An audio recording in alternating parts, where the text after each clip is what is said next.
Ladies and gentlemen, we have another interesting debate tonight. It's going to prove to be epic. Tonight we're going to have Darth Dawkins and Mark Drysdale. We're talking about Christianity versus atheism.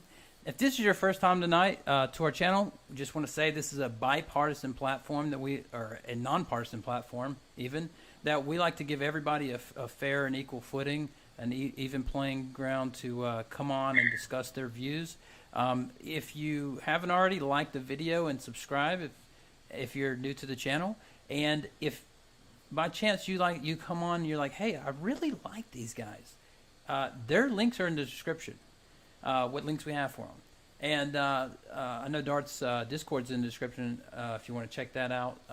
And then what we're going to basically do is we're going to start with 2 to 5 minute openings, and then we're going to do an open discussion followed by Q&A.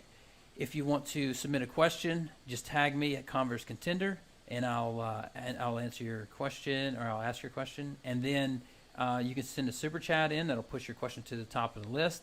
Now let's keep it professional, right? Let's keep it to the topic, and let's keep it away from the personal attacks. I know there's going to be a lot of room for that tonight, and just try to keep it clean in the live chat, make everybody feel welcome here tonight. All right, so with that, I just want to introduce the debaters tonight. Mark Drysdale is the atheist tonight. You want to go ahead and introduce yourself and say a little bit about yourself? Yes, hello. It's like you were saying, it's Mark Drysdale. I know my little picture there is coming up with Tammy Drysdale. That's my wife. I guess I logged in under her account tonight. But basically, my job is looking after lions and tigers. I train lions and tigers for the movie industries, and also because I love them. So, and I'm here tonight to basically argue that to me, there is no God, and there's really no need for there to be a God. And I know that's quite the statement to make at the beginning of a debate, but that's my position. There's really no room or reason for a God. That's who I am. All right, thanks so much for that, Mark. Now, kick it over to Darth. Darth, do you want to tell us a little bit about yourself and any statements you might have before we get started? Well, probably most of your audience are familiar with me from previous debates on YouTube and on Discord. I'm just a Bible-believing Christian. I debate against all other worldviews. I defend the Christian worldview, and I especially debate against atheism. That's basically it. Other than that, I wanted just to make a comment which I think needed to be addressed. There's been an increase of slanderous and defamatory statements being repeated by the atheist community on Discord and some on YouTube. This needs to stop. These false rumors are slander, they're defamation, and in some cases, they're appearing in print are libel, and these are not true. And people who are hearing this need to understand that this is the internet, and most of these rumors are coming from only a small number of people who know that they're just making it up, and this just needs to stop.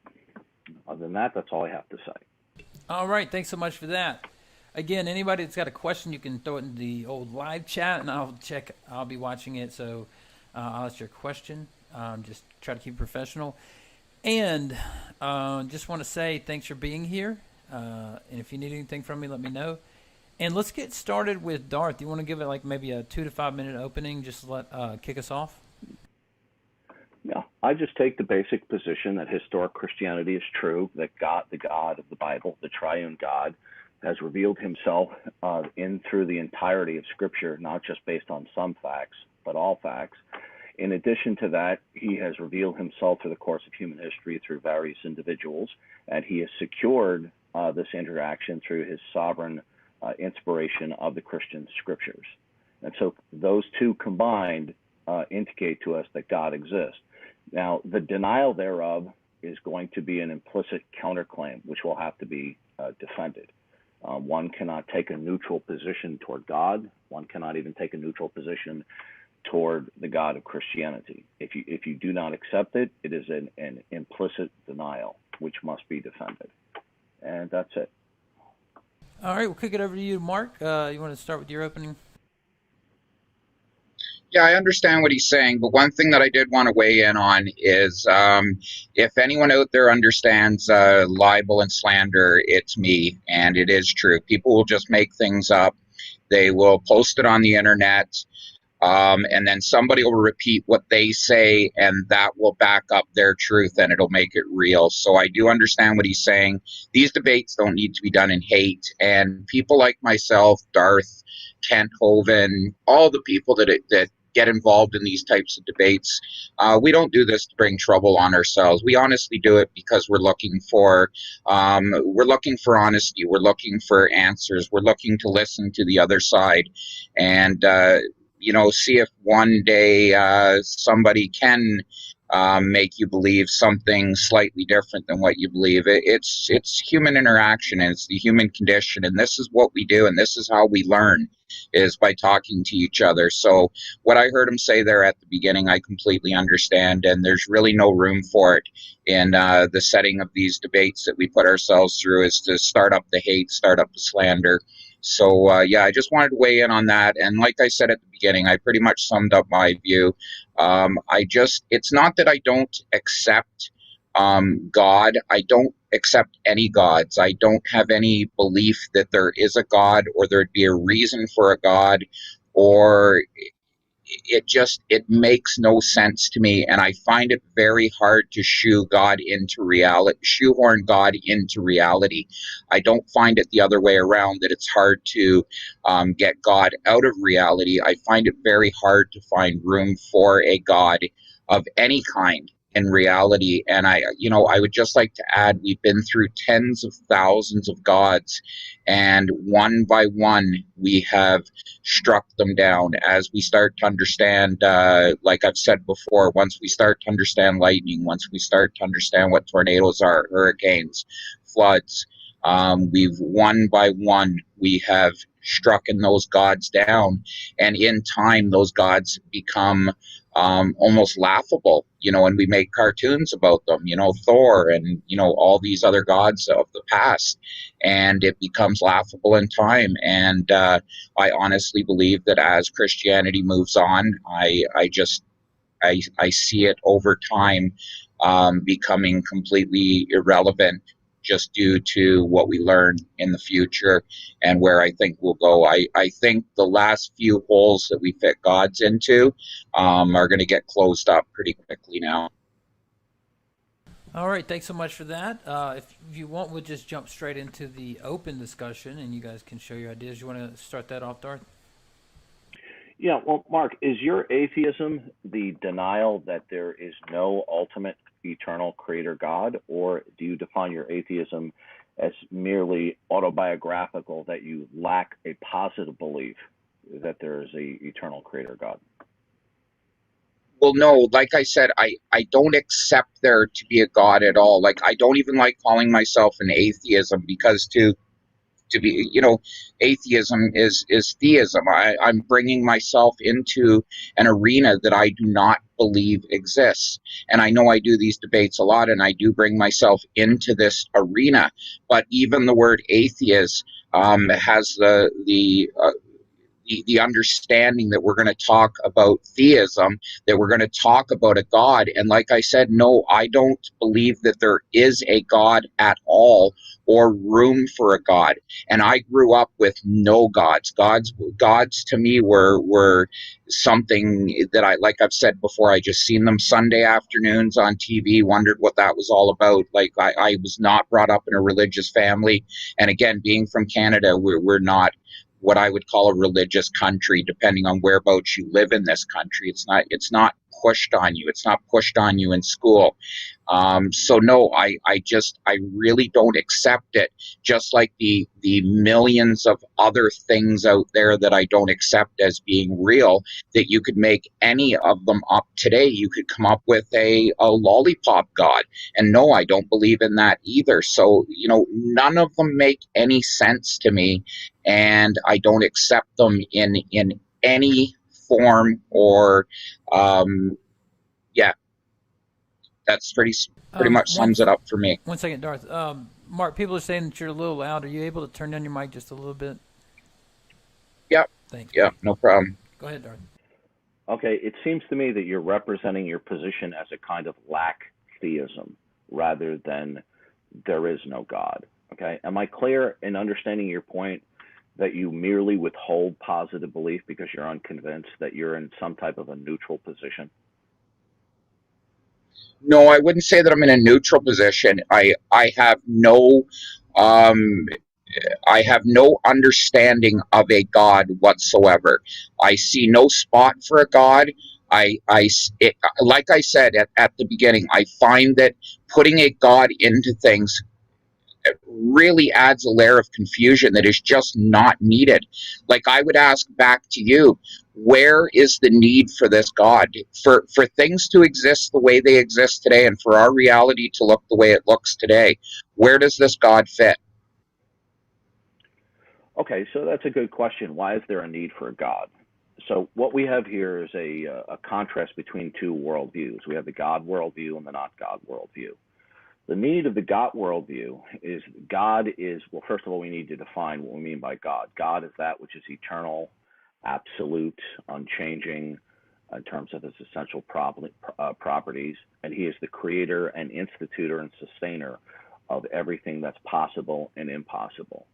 So what we have here is called the creator-creature or the creator-creation distinction, where God is what is identified as being what is fundamental and ultimate, dictating why anything is, can be, or cannot be.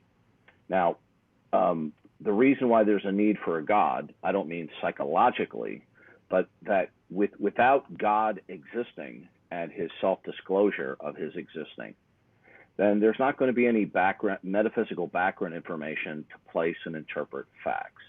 Facts would just putatively exist in a metaphysical environment of a complete mystery. So you wouldn't be able to know why anything is, cannot be, or can be. On the other side, when you say there's no God, I'm taking it, unless you want to correct me, that your position is no ultimate creator God exists. And do you actually have an argument that what is ultimate and fundamental in reality, that is the basis of all possibility, is not a personal agent, rather than what is fundamental and ultimate is impersonal? Do you have a rationale for what is fundamental is impersonal? Well, no, like I'm saying to you, I don't. So I would ask you this. So I would take this back even further. I understand what you're saying there. You're saying that nothing can be, and there can be no. I've heard this argument before, that you cannot have intelligence. God is all knowing. He puts his knowledge upon us. But what happens when we go back, say, 5, 6, 7, 8,000 years ago? Like, we know that man has been around now for what, a quarter of a million years. God only showed up on the scene how long ago? 6,000 years ago, according to the Bible. Did we have no understanding? Did we have no guidance? Did we have no way forward? Were we just out bumbling around in the forest, completely lost because we didn't have any of the revelations from God? Like, man existed before the Bible. How did we get by back then? And I don't think I answered your question, but to be honest with you, I didn't really understand what you're asking there. Your mic Okay. too is to me very low. I don't know if anyone else is finding Yeah. your mic Okay. is low. So we're hearing from What? I'm hearing from the comment section that Darth is low and that you're still too high, Mark. I turned Oh, my I'm mic too high. up. I Yeah, you're actually still too turned high. mine up. Sorry. Oh yeah. So if we can take a second here, why don't we all adjust our Yeah, microphones? yeah, yeah. I will go first. I So just I am too loud. Is understood. that correct? Yeah, that's correct. Yeah, you're too loud. O- Come on down, and All then right. Darth, Okay. if you How can come about up. there? I'm sorry. How's that there? I'm sorry. I That's thought I better, was but you That's could good. still told that I stand to come down was a little too bit, low. maybe. Sorry. Yeah, Okay. So, yeah. Okay, All I right. turn So, down a bit. Okay, um, let that's me do better. that. Let's get these mics right so we don't have people screaming. How's Yeah, that there? that's better. that's good. Darth, can you come up Is any? that good? Yeah, that's better. Yep. That's about it. I can't get it Okay, any louder. you're fine. All right, go ahead. Okay. So Mark, um, is it that you do not accept that there is anything at all that is fundamental and ultimate, dictating what's possible and impossible? Or is it that what you do believe is fundamental and ultimate to all possibility is not a personal being or an agent. No, it's not a personal being or an agent. No, that's what I'm saying. To me, there is no God. There is no personal connection to a God. Pardon me? How did you determine what is fundamental and ultimate is not a personal entity? Because it was never introduced to me.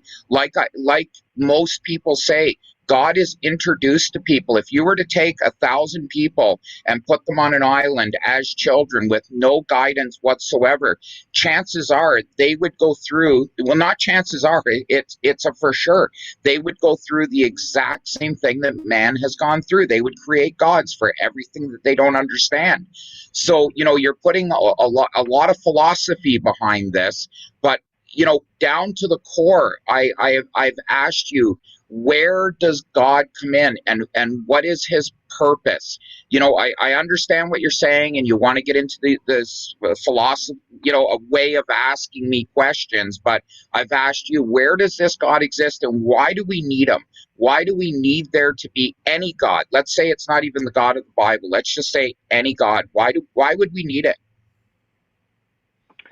Okay, so I'll be glad to answer that, but I just want to point out that you did not answer my question, okay? How there is no God. All you've given was an explanation of how you believe people using faulty reasoning came to believe in God, okay? That is the genetic fallacy, that because people use improper, incorrect reasoning to reach a conclusion, therefore the conclusion is false. So what you have just said is a fallacy. All right. Do you understand that? I think I heard you. I think I'm hearing you better now, but I got to get really close to my computer. Okay. I'm honestly catching every other word. But yes, I do believe that. Like you said, God was never introduced to me, and I have no feelings of a God. And I have no understanding of why we would need a God, because I understand that. everything. Okay. But what you've said so far, the fact that people have used faulty reasoning to come to the conclusion that there's a God, it doesn't necessitate the conclusion that there's no God. That's a genetic fallacy that you've committed. Well, no, not really. Like you can claim that there is anything, and then put a title to it and say that it's faulty reasoning to come up with that there is or is not a God. Again, I ask you to go back even further than that. Go right back to the basics of where did this God come from? When did it come on the scene? And how did we get by before? Are you a believer in Adam and Eve and the whole 6,000-year-old year ago Genesis creation? Is that your belief? Yes, I am, but we're getting a little bit off topic here. Kai Nielsen. Well, no, I got to know where you're coming from. I would have to know where you're coming from. I'm a young Earth creationist. Okay. Okay, Kai Nielsen, the famous atheist author. Okay, he's an atheist. He's on your side. All right. He wrote the Encyclopedia Britannica article for atheism. Okay. He stated that all of the reasons for God may fail, but it still may be the case that God exists. The fact that people, in your view, incorrectly came to the conclusion that there's a God, it doesn't follow from that what is fundamental and ultimate is not personal. Now, do you know what is fundamental and ultimate, and that it is not personal? Do you know what that is? No. If you don't know, I don't. Okay, if you don't know what are you asking me here? I'm trying to hear. I'm really having troubles hearing you.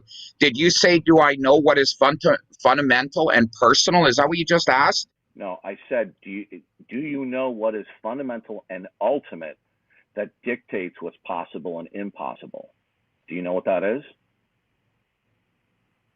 I know what is fundamental and dictates what is possible and impossible. No, I don't know what you're asking me. Well, then if you don't know what is fundamental and ultimate, how do you know what is fundamental and ultimate is not personal? How do you know that? How do I know that? This sounds like, Cy 10. I used to hear him this psychobabble. And again, you know, you're question. it really is, though. It really is, because what you're doing is you're going into these philosophies that you know, it has to be this way, or it doesn't exist, or it does exist. That's really not what it comes down to. You have got to come up with a better reasoning as to why there's a God than the way that our human mind works. Our human mind is going to manufacture gods. There's no doubt about that. So to ask me these follow. It doesn't follow from that there's no God. Now, is it your position that what is fundamental and ultimate, the source of all possibility, is impersonal? Is that what you are asserting? Ask it again, very slowly. Ask me what you are saying, or somebody put it in the comments here so I can understand what you're asking. Are you asserting what is fundamental and ultimate, that what is the source of all possibility, is not personal? Is that what you're asserting? No, it's not personal. No, it's how did you arrive at that? Because every single person on this earth has a different interpretation of what they believe and what they don't believe. So that's everything irrelevant. that why is it irrelevant? Because that's the genetic fallacy, which I just explained to you. The fact that people might use wrong reasoning to come to the conclusion that there is an ultimate creator God, it doesn't follow from that there is no God. That's the genetic fallacy, Mark. No, what does follow, though, is that if you can't come up with a reason for a God, or a reason that we can't be here without a God, then your whole premise starts to collapse. You know, like I said, you can run down these Psi 10 style, and actually Eric Hoven's getting good at this. Well, you're not letting me answer. You're asking these circular questions, and you're asking them over and over and over with the same words, just put into different orders. So let's give up on that. You've asked that question. I've answered it to the best of my ability.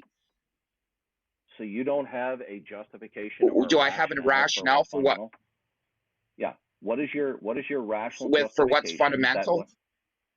Yeah. What is your rational justification for what is fundamental and ultimate is impersonal? What's your justification for that?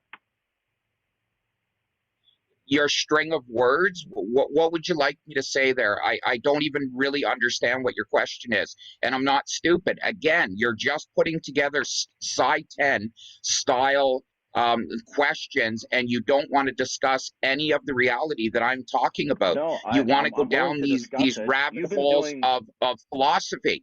I have told you my position. You can ask it as many ways as you want. I don't believe there's a God, because I don't have a use for a God. Now, that doesn't mean that I'm shunning God. I am saying to you, there is nowhere in our reality that you can fit a God in. So answer that for me. Why do you need this God? Why do we need a God to be here? And what does God have to do with our day-to-day living and our reality? I will ask you that. I've already answered that question twice, but you are not answering my question. Okay, do it again then. Okay. Do it again then. The reason why we need God is because God has taken the initiative to reveal himself through all of creation and through the course of human history. He has revealed that what is fundamental and ultimate. Now, you obviously do not accept that. Now, if you do not accept that God has revealed himself, then whatever facts that you assert, it's going to emanate from mystery. Since you haven't identified to us so far what precisely it is that is fundamental and ultimate, that is not God, that would then dictate what can be or cannot be in this world. All right. So can you please tell me what specifically is it that is fundamental and ultimate that is not God? What is it? What is there that we need there to be for a God to exist? There is nothing. There is nothing that we see in reality, like I told you, that I feel has anything to do with a God. Nothing whatsoever. Okay. And you All right. say So that what you're he's presented himself through revelation. When? Where? Okay. Do we Well, want to go to I've already the gone over first that. Bible, or do we want to go to the second Bible that had to be watered down to even make it believable? We had to get rid of the people walking around dead with Jesus when he resurrected 3 days later.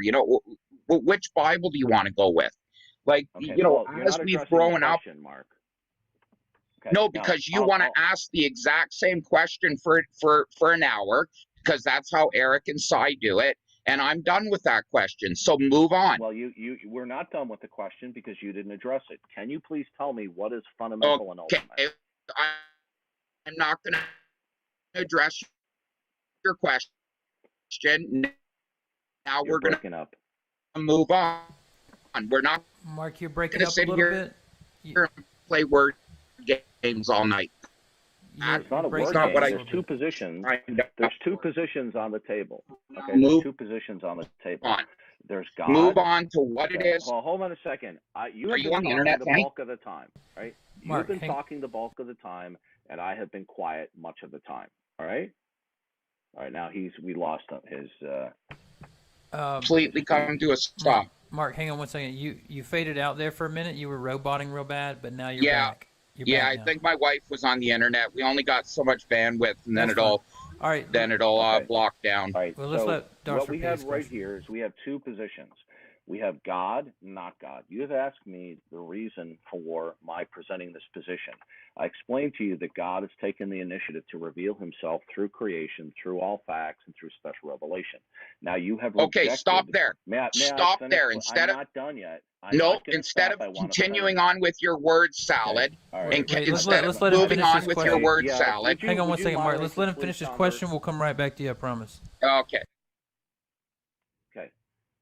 So what we have here is God versus not God. You have asked me my reason several times for my God position. I've explained it several times to you that God has revealed himself. We could not know or posit God unless God took the initiative to construct this world in a way that he reveals himself. Now, you obviously reject that. Now, you have yet to make a case for what is ultimate and fundamental, the source of all possibility, that it is impersonal and not God. Telling me that people have faulty reasonings whereby they concluded what is ultimate is God is a fallacy. It's called the genetic fallacy that you have committed. Now, please tell me, how did you arrive and conclude as to what it is that is fundamental and ultimate and that it is not God? Can you please explain that?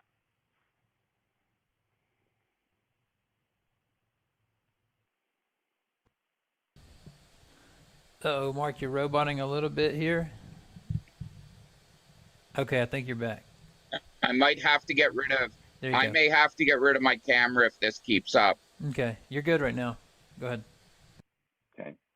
Have you? Okay, let's leave it there. It all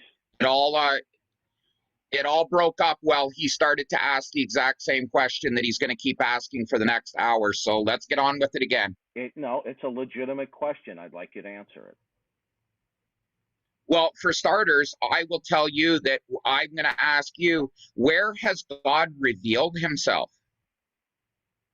Okay, I already explained that to you. God has revealed himself in creation and through all facts, and I stated that you rejected that. Now, what I'd like for you to do, since I have made a case for God, which you have rejected, I would like you haven't made a case for anything. May I finish, please?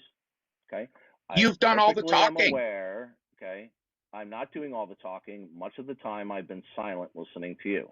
Now, I've made a case for the existence of God, and you have rejected. I would like for you to make a rational defense for what is ultimate and fundamental, the source of all possibility, and that it's not God. The rationale that you gave is a fallacy. It's the genetic fallacy.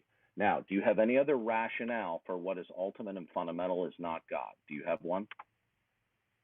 No, I'm done with that question. Move on. I'm not going to move on. You need to answer the question. Otherwise, you're going to do it. You're just going to play. You're just going to play Psi 10 here all night. Is that what you're going to do? Okay. No, I don't. And then claim that you've won. because I am telling you that no, there is no God in my view of reality. There is no God, and I've asked you to show me why we could not exist right now without a God, and you haven't said one thing except he has revealed himself in creation. How has he revealed himself in creation? Because you say so? Okay, well, I'll explain it to you. All right. Um, because in a world where God is, and God creates the world as ultimate creator, then all facts in creation would, in the Christian worldview, and in order to understand your position better, you have to understand what you don't believe, right? So in the Christian position, all the facts of creation that surround us, whatever they may be, they start in the mind of God, and then they are implemented into creation, right? Because of God's nature and character.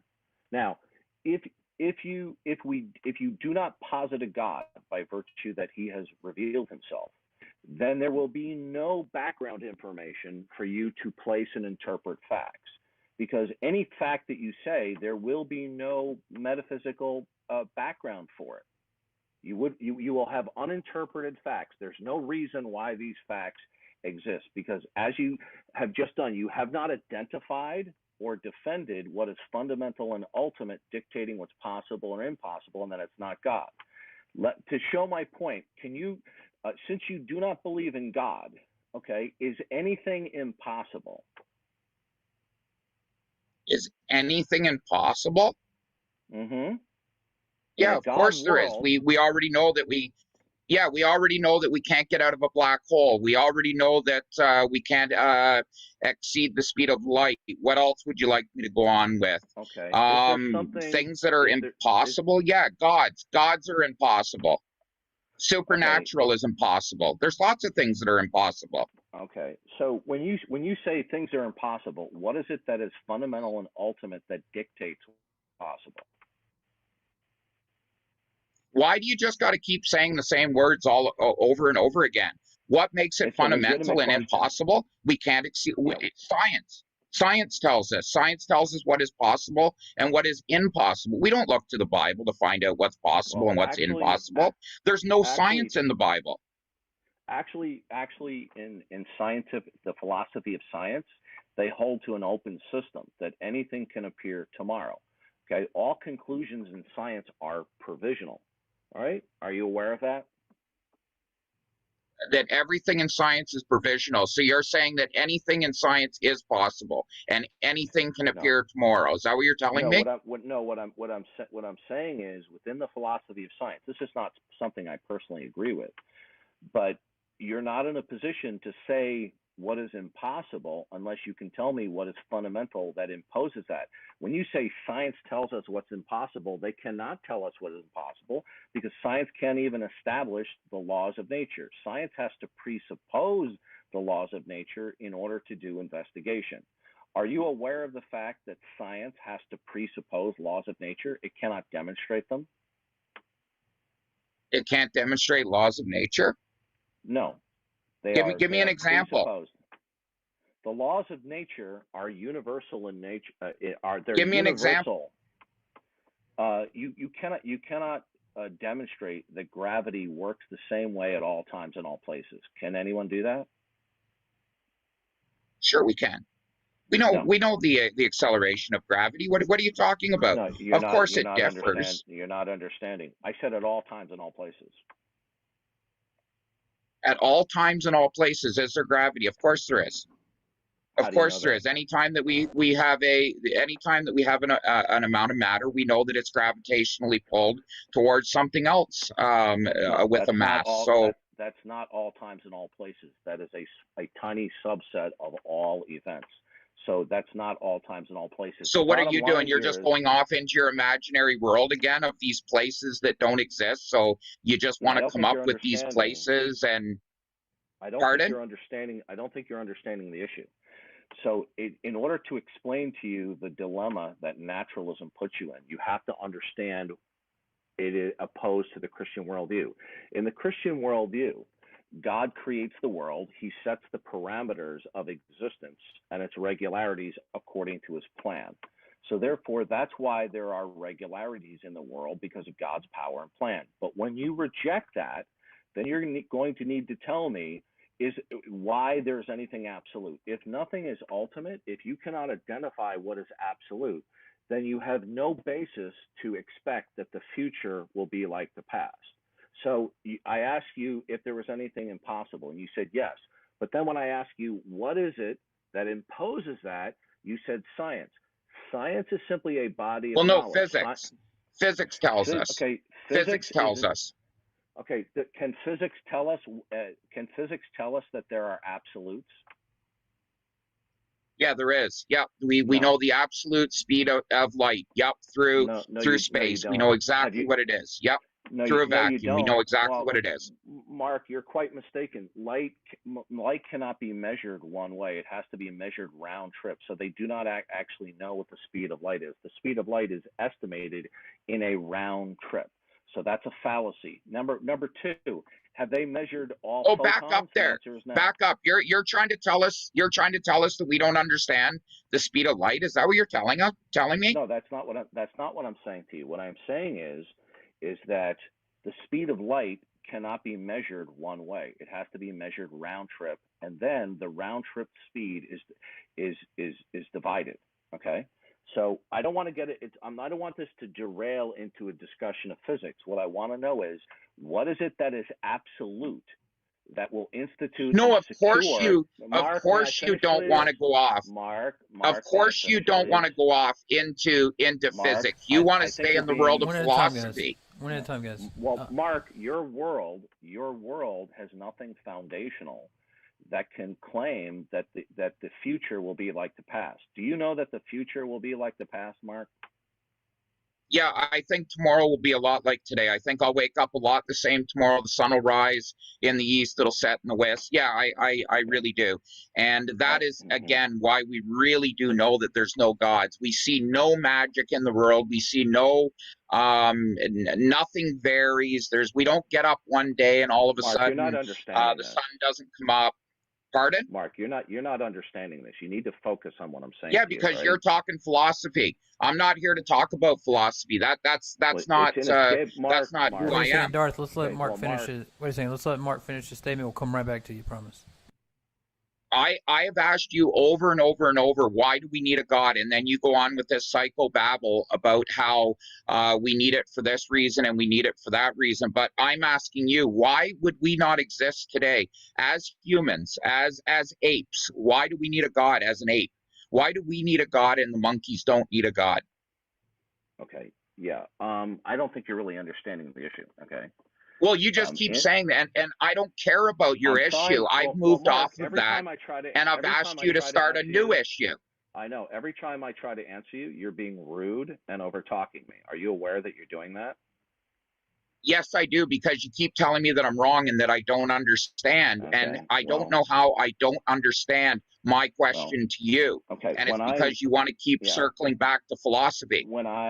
Well, you can't escape philosophy, because everything that you've said so far is a type of philosophy. You're telling me that the laws of nature simply just exist. Now, does something institute the laws of nature and secure them, or are they simply brute facts that they exist with no identifiable reason?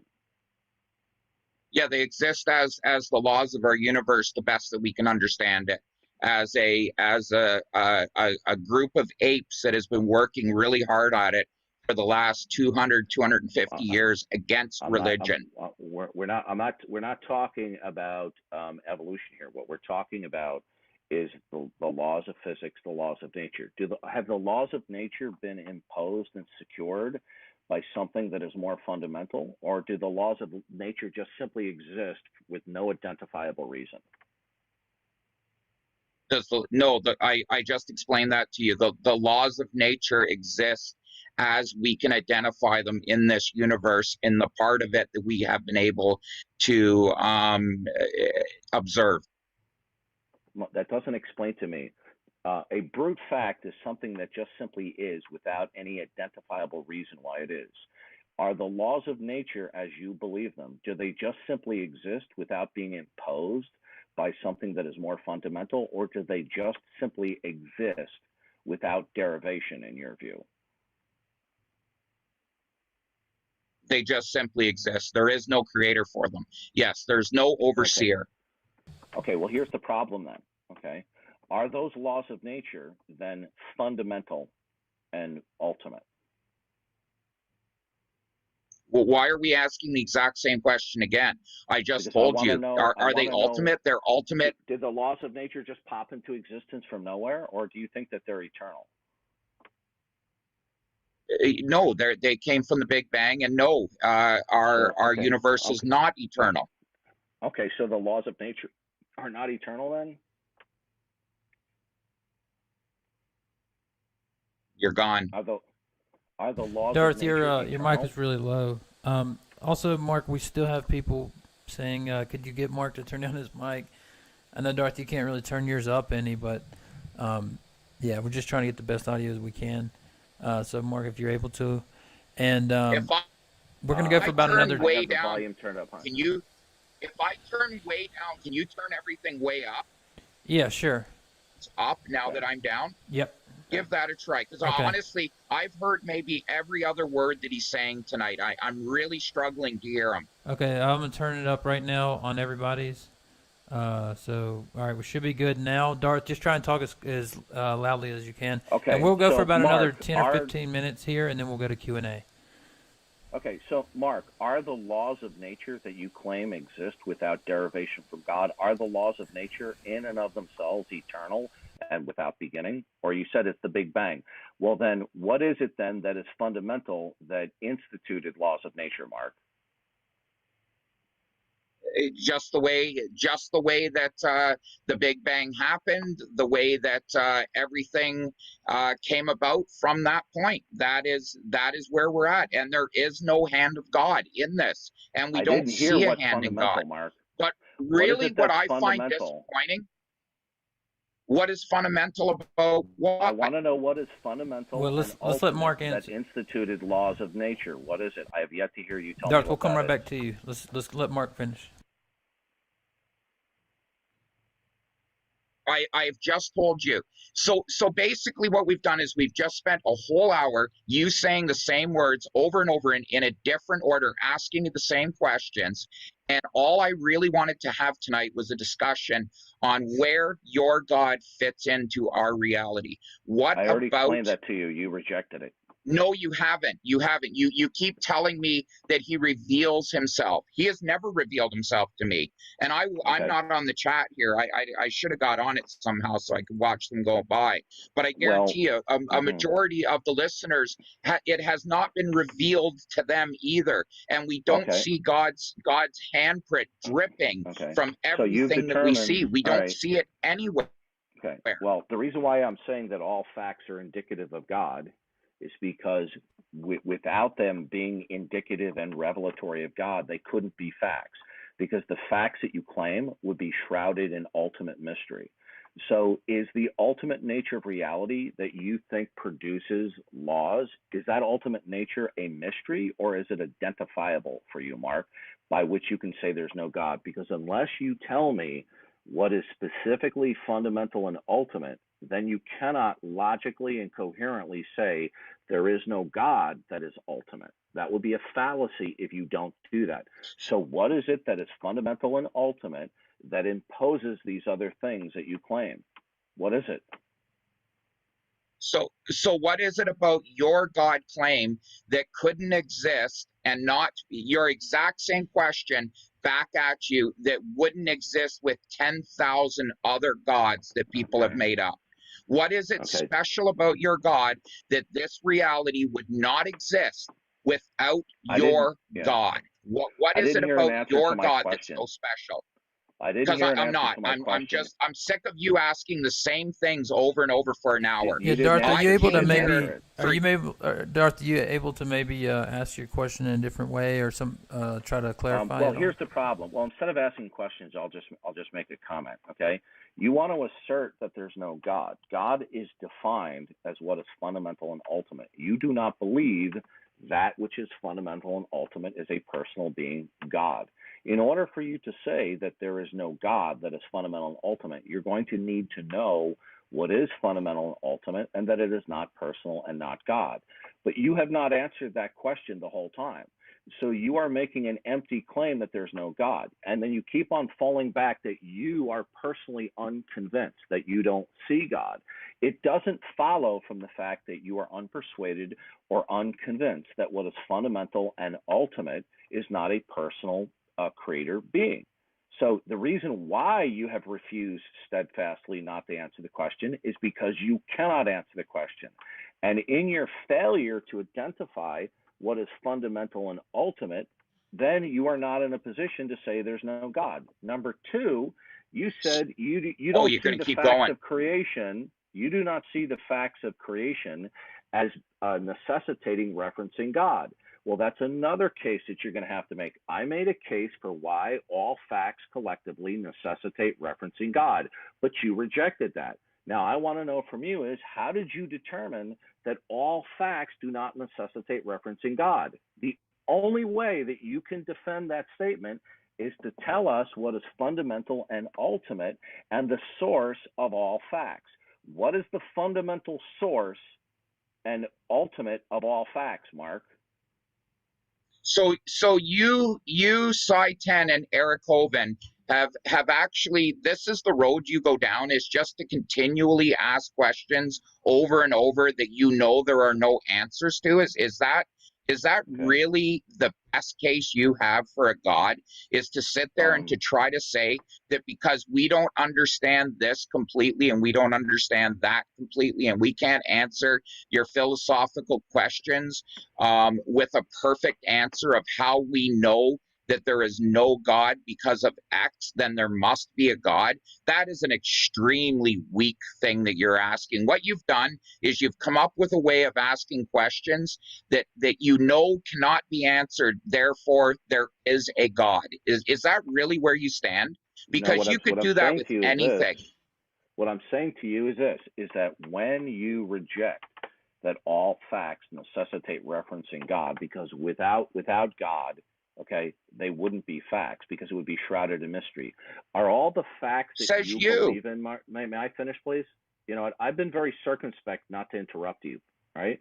Now, are all the so-called facts that you believe in, are they shrouded in ultimate mystery, or do you know what is ultimate and fundamental, Mark? I know what is my reality, put it that way, and you know what is your reality, and you're sitting here arguing that because my reality doesn't line up perfect with yours, and that I believe different facts and a different way of looking, that I just don't understand. And our reality, the people who do not believe in God, our reality is flawed because we can't answer your philosophical question that has been specifically put together to ask it the same way over and over and over for an hour. And yet, when I ask you to tell me where God has revealed himself to you, and all you can say is creation, is that the best you got? Is in all creation? I said God has revealed himself through all facts in creation, and he's revealed himself through the course of human history, ultimately in the incarnation of Jesus Christ, which you reject. I understand that you reject that. Now, when you reject that, you are making an implicit counterclaim. Do you realize that? Of course I do. Good. But now, that doesn't mean that every time you come up with a question, then you need to defend that counterclaim. So this is why you have steadfastly, you want to assert that there's no God, but you don't want to defend the rationale of how it is there is no God. If somebody says A is false, the only way that you can defend that A is false is by defending not A. You have said that the existence of God is false. God is defined as what is fundamental and ultimate, the source of all possibility. You stated that that does not exist. That presupposes then that you know what is fundamental and ultimate and that it's not God in order to rationally say God is not ultimate. Now, I'll ask you again. What is it that is fundamental and ultimate that is not God that you will use as a rationale to say there's no God? What is ultimate and fundamental that's not God, Mark? Do you know how flawed your thinking is? I can prove that your thinking is completely flawed because I could replace your word God with any word whatsoever, the magic black box in the sky, and it would have the exact same meaning and outcome and lack of answerability in philosophy that you are trying to continually push on me. So the fact that I can say to you that you can replace the word God with black box in the sky for your whole argument tonight tells me that your entire way of thinking is completely flawed and without base. Okay. So Well, in guys, your maybe world, there's no. Wait a minute. In yeah, your go ahead. world, there's no metaphysical grounding for reason because nothing ultimately dictates anything, including reasoning. Is there anything that is ultimate and fundamental that dictates reasoning? So what you're saying then is we wouldn't have the human That's a condition question without mark. God. Yet, while you're talking over me, so you're saying that we wouldn't have the human condition. We can't know anything. I've heard Saitan inside and out. You've taken You're some not of his talking better to Saitan. points. You're talking One to Darth second, Dawkins. Darth. We'll come right back to you. So what you've done is you've just turned this into asking questions to people, and you kind of, and you do a really good job at it. You do this good job at asking questions that you know aren't answerable. But that doesn't make there a God. No matter how many times you ask me the same thing and I tell you the same answer, doesn't make there a God. But what really does make your reasoning flawed is, like I said, I could repeat to you the exact same, we could have this exact same debate, flip sides, and I could have the little black box in the sky, and you would not be able to sit on my side and answer it. Well, you couldn't. So You just answer me admitted that. you're contradicting yourself because you just admitted that you don't know what's fundamental and ultimate. Okay, you don't have a No, rationale for what's fundamental. Mark, I didn't interrupt you this whole time. Okay, you've been interrupting no, I me thought the you just whole asked me a time in this question. Sorry. conversation. Okay, now I've asked you a question and you didn't answer it. You keep on tap dancing and dodging. Now you just conceded that you cannot answer the question as to what is fundamental and ultimate. Right? If you don't know what's fundamental and ultimate, then you cannot say there is no God. The only way that you could say there is no God is to do it without a rational justification. It would be an arbitrary declaration. Now, is your declaration that there is no God arbitrary without rational justification, or do you have a rational justification for what is ultimate and fundamental that's not God? Can you tell me what is ultimate and fundamental in order to rationally defend what is ultimate and fundamental is not God? Can you please answer that? Yeah, we don't need to answer what is ultimate and fundamental about anything that somebody can dream up. We don't need to do that. Why So do you we don't have need an to answer to answer my your question. question at 1 all? second, Darth. Yeah, you're not answering Why my do we question. need to answer your? You guys, Because we may No, be I at know an. I'm not answering One your second, question. We may be at. Because you're asking. Well, 1 second, you guys. Sorry. We may be at an Sorry. impasse on this question. If we do need to go to Q&A soon, why don't we do this? Well, if Mark doesn't answer this question, and by the way, he has answered the question. He stated it's unanswerable. He stated that he does not know what's fundamental and ultimate. Is that correct, Mark?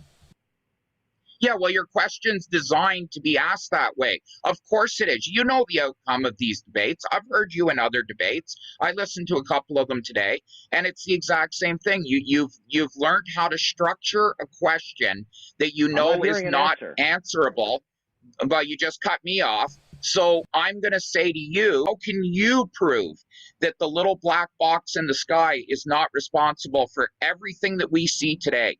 And you would not be able to answer that question. So I ask you again, how? Of course I can. Well, I'll tell you why. It's because that little black box, am I under the correct impression that this little black box that you're referring to is impersonal?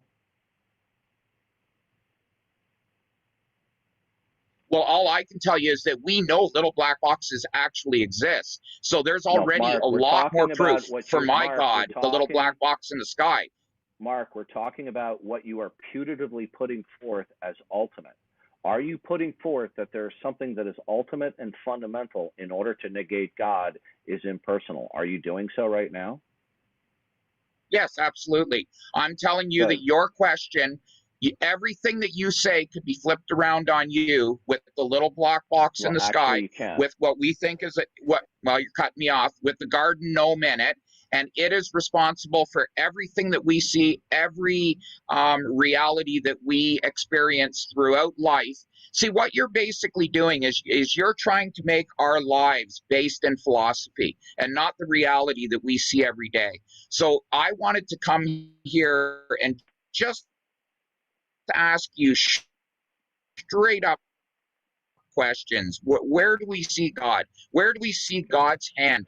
Just in a God, and where is it? Where do we see that? That question presupposes that all the facts that you're acquainted with do not necessitate referencing God. Do you understand that?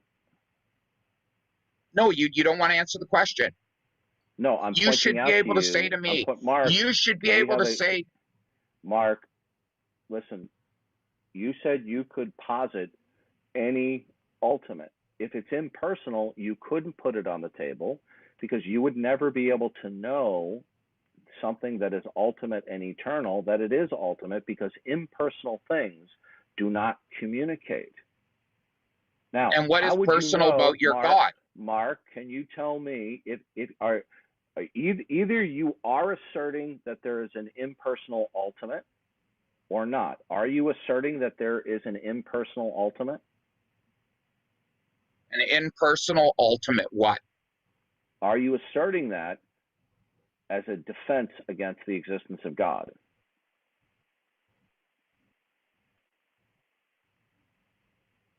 There is no God. That's correct. I am telling That's you, not an there is answer no to my God. question. You can Are word you it however you asserting like that to there's word an it. impersonal Impersonal. That's right. There is no God. Ultimately, Okay. No, I yes, didn't. no No, God. I understand that. Are you asserting that what is ultimate and eternal is impersonal? Why do you just keep asking the same questions over Because and over again? because You really? you need to answer that question. No, I Yeah. don't. Because you're asking everything based on philosophy. And like I told you, this could honestly, we could take this entire debate, I hope somebody does, and turns it around on you as the little black box in the sky with a garden gnome in it.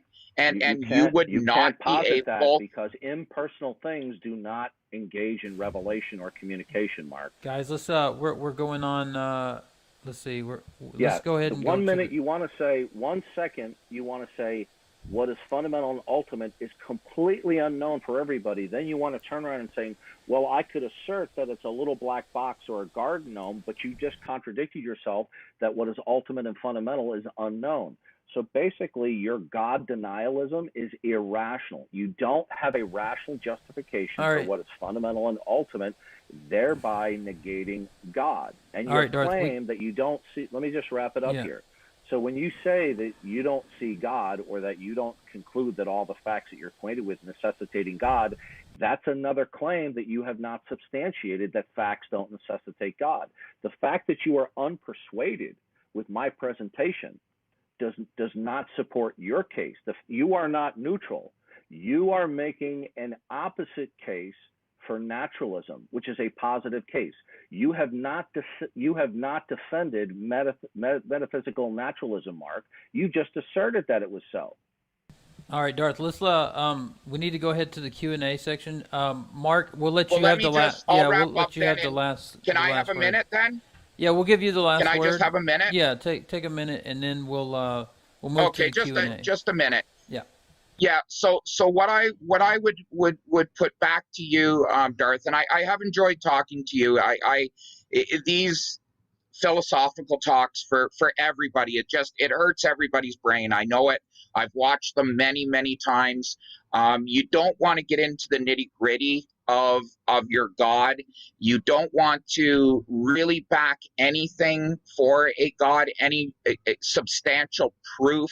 You don't want to go back and say, well, I know there's a God. You don't want to defend the Bible. You don't want to defend the writings in the Bible. You want it to be all philosophical, that if we can't answer X, God must exist. And I really think No, I did mention it's God, one of Mark. the most. I did Let me mention the finish Bible. up, please, Darth. Just let me finish up, and then I'll let you talk for a sec. I think it's an extremely weak.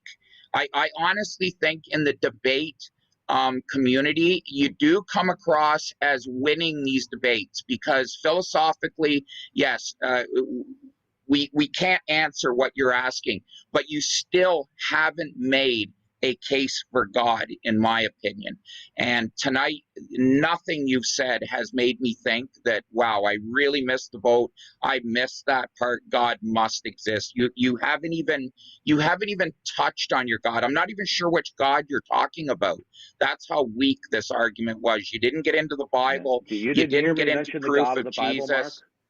You didn't hear me I mention heard you say Jesus God of the Christ and the Bible. God of the Bible? There's Well, that's well. yeah. Then Which maybe you're Bible having is it? short-term memory Yeah. lapses, Mark, because I mentioned the God of the Bible repeatedly throughout this conversation, and I mentioned that God has revealed Himself finally and openly in Jesus Christ. Now, the point is simply this: you just keep on saying you're unconvinced, but that claim of being unconvinced is an implicit counterclaim.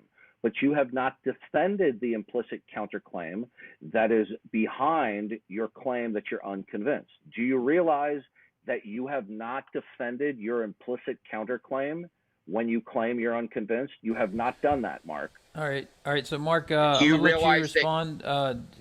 He says that you got. Yeah. Do you realize, Darth, that and then we're gonna go to Q&A. That you haven't at all defended why your God exists? Why? Yes, I have. You haven't made a case. You haven't made a case for a God at all. Yes, I have. What you have done is, all you're simply saying is, I haven't made the case because you don't accept what I have made. But you haven't defended the counterclaim of your non-acceptance. Have you defended here tonight your counterclaim, which is inherent in your claim that you're unconvinced? Have you defended your philosophical naturalism, Mark? Or metaphysical naturalism? Have you defended that? Absolutely, I feel that I have. I feel that you have asked me a bunch of philosophical questions. What is it that all right, guys, hang on 1 second, Darth. Absolute in your metaphysical okay, he's backtasking. He's Well, backtasking the same Darth, question. I think 1 second, Darth. I think we're at an impasse here. Let's go to question. Yeah, I think we're at an impasse here. So you have defended nothing but just your own incredulity.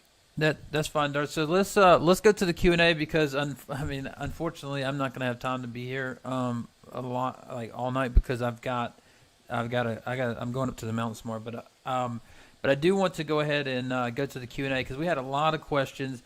I feel like you guys have kind of went over the same subject a few times. So with that, let's just go to the Q&A real quick. And everybody, thanks so much for all the questions and super chats. If I missed yours, please let me know. You can tag me at Converse Contender. So the first one, let's see.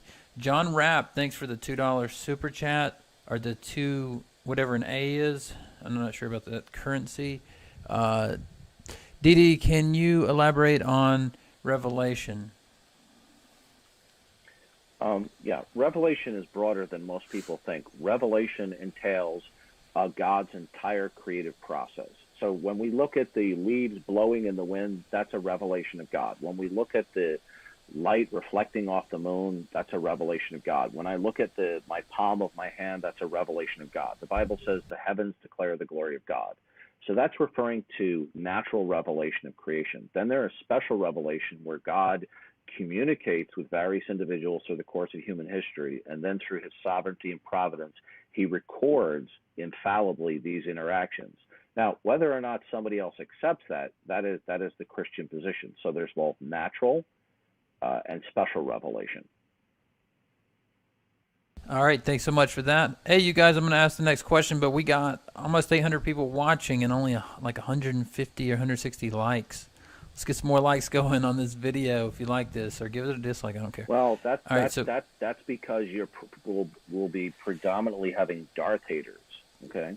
well, we had quite a lot of people, about 800 people here, and I've seen both back and forth. I've seen both saying you won, and then people saying that Mark won. So our next super chat's from Chris I don't Gumman. know what they're smoking.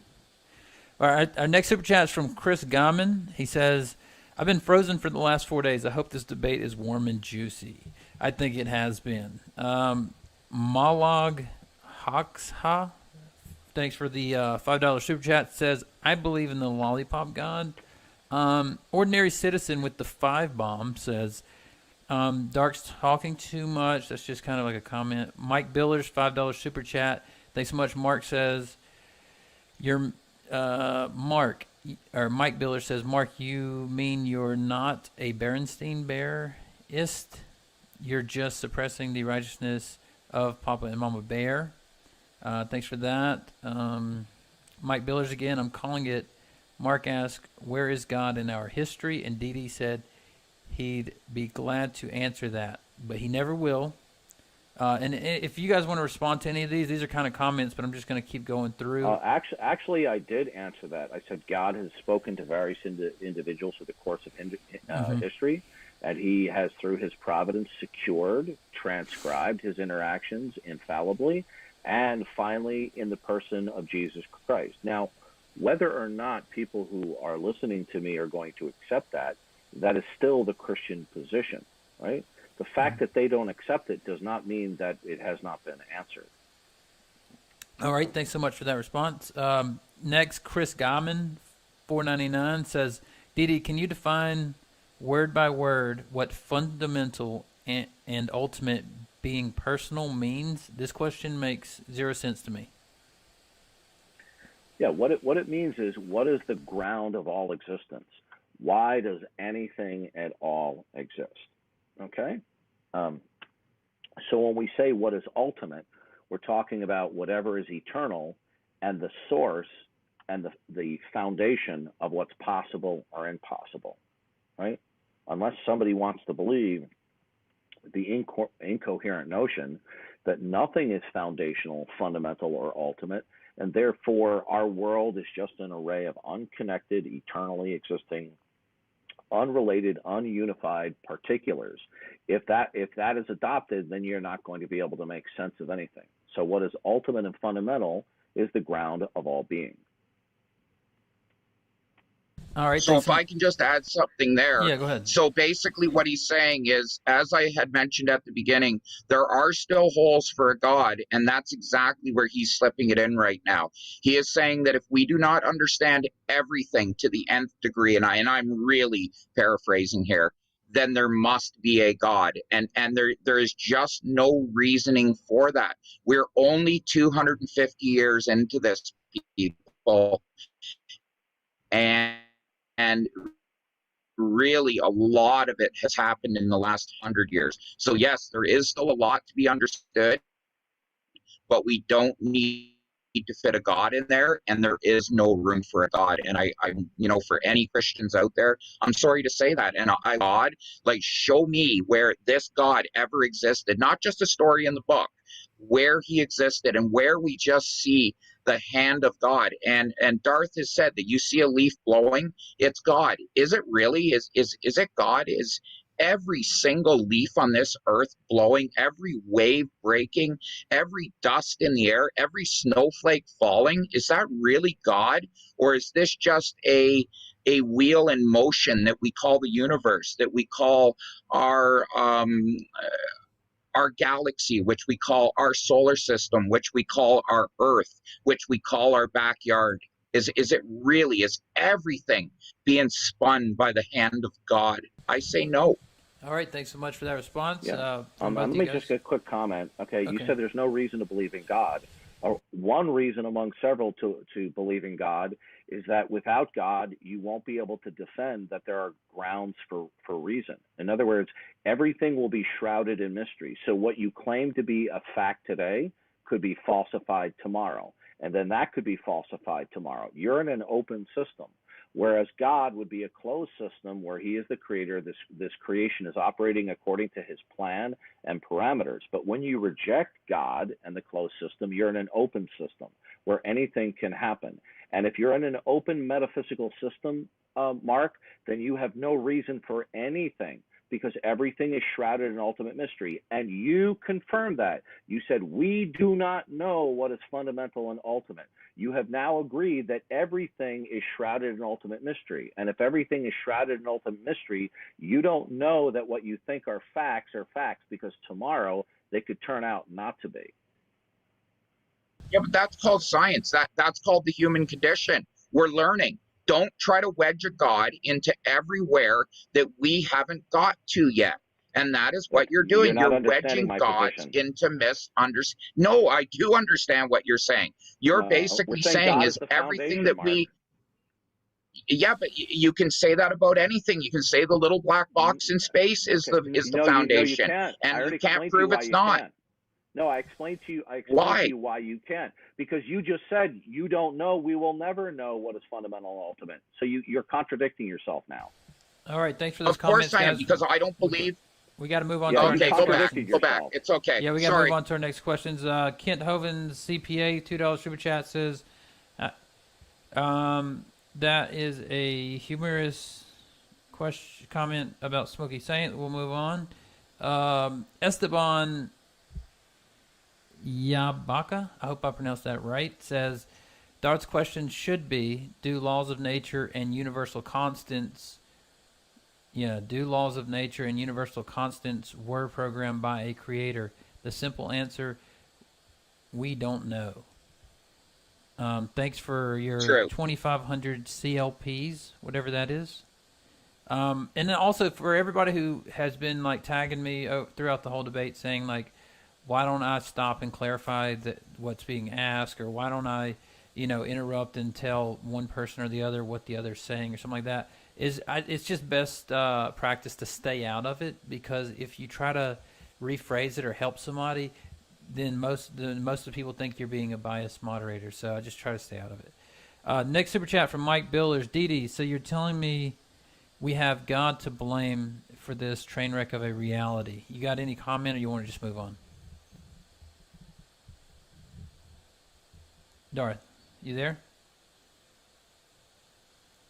Yeah, I'm here. I have my mic muted. Yeah, what he's saying is, no, the current condition of our planet is a temporal judgment because of the rebellion of man and the inherited sin nature.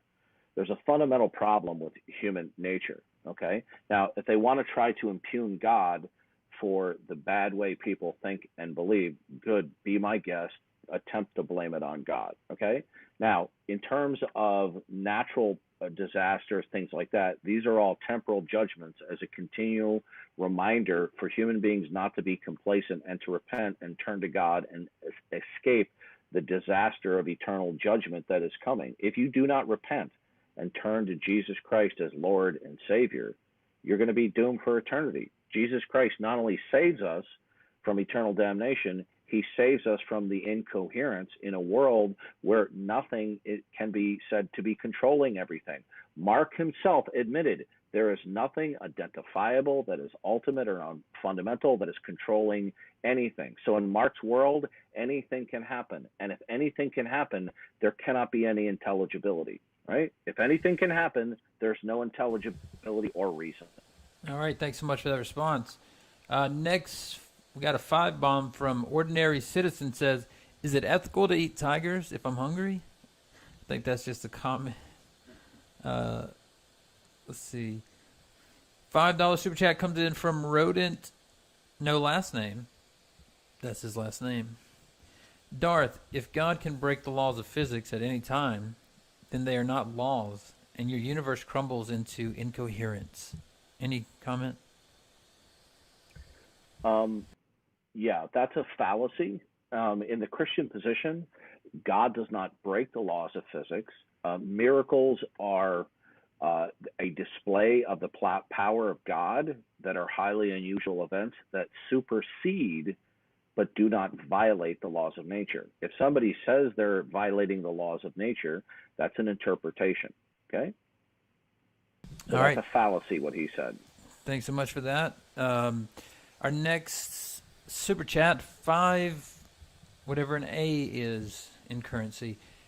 Pete Barnes says, I know it was asked earlier, but can Darth unpack Revelation full marks for not mentioning the Bible? I'm not sure if he means can you do it without mentioning the Bible or something like that. Revelation is how God has constructed whatever parameters that come into contact with us to communicate certain things for us to know. Sometimes God uses the natural things of the world to make us to know things. We know it externally, we know it internally because of the way he's constructed this world, the way he's constructed our cognition. And God has taken historical developments through the course of human history to make us to know things through the various prophets, ultimately through Jesus Christ, to know things that he did not plan for us to know through natural revelation. All right, thanks so much for that. But isn't that handy? Isn't that extremely handy that things exist the way they exist because of God? How would we know if they existed another way that it wouldn't be because of another God? If we lived in a different reality where water was in the sky and we had oceans of air and we had to swim around, what's to say that this reality shows a God any different than if we lived in another reality or if things were another way, if we breathed water and swam in air? What are you saying? You're saying that what we see, therefore God, and that does not make sense. Okay, well, the problem with that is you're presupposing the causal principle and laws of nature, but you have yet to identify what imposes causality and laws of nature. You just say they're there, okay? You don't We're know working that on it. what you think is, okay, well, you're not working on it because science presupposes the uniformity of nature. Science cannot demonstrate the laws of nature. That's why they presuppose it. If you take a 101 course in the philosophy of science, you will learn in the first week that there are a number of things that science presupposes because they cannot establish it because it would be circular reasoning. The bottom line is you keep on appealing to fiction and fantasy when you've already admitted you do not know what is ultimate. Since you don't know what's ultimate or fundamental, you don't know what's absolute, you can't make an appeal that the past consistencies will continue into the future. Mark, I'm going to ask you a simple question before the audience. Do you know the future? Of course not. All right. Then you cannot say what will be. Okay, you cannot Therefore, say that there are God. laws of nature. Okay, well, what I'm saying to you is Therefore, God. if you don't accept God's self-disclosure of himself because you love your own autonomous reasoning, we will prove to you, God, due to the impossibility of its denial, that you will have no ground for reasoning. You said, I don't have a reason to believe in God. Do you have a reason at a fundamental and ultimate level of reality to believe in reason? What is fundamental and absolute and ultimate, Mark, that grounds reason? What is it?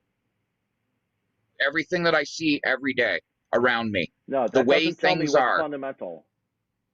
Yes, my reality is. My reality absolutely is. And it you know something? You didn't tell From me the what's day fundamental. I have been born, it has never failed me. I have never, ever seen, like one of the questions were, why doesn't God reach his hand down and change a parameter for us so that we would stand back and go, wow, now we know there's a God. And we've never seen it. Every day goes forward as the last day.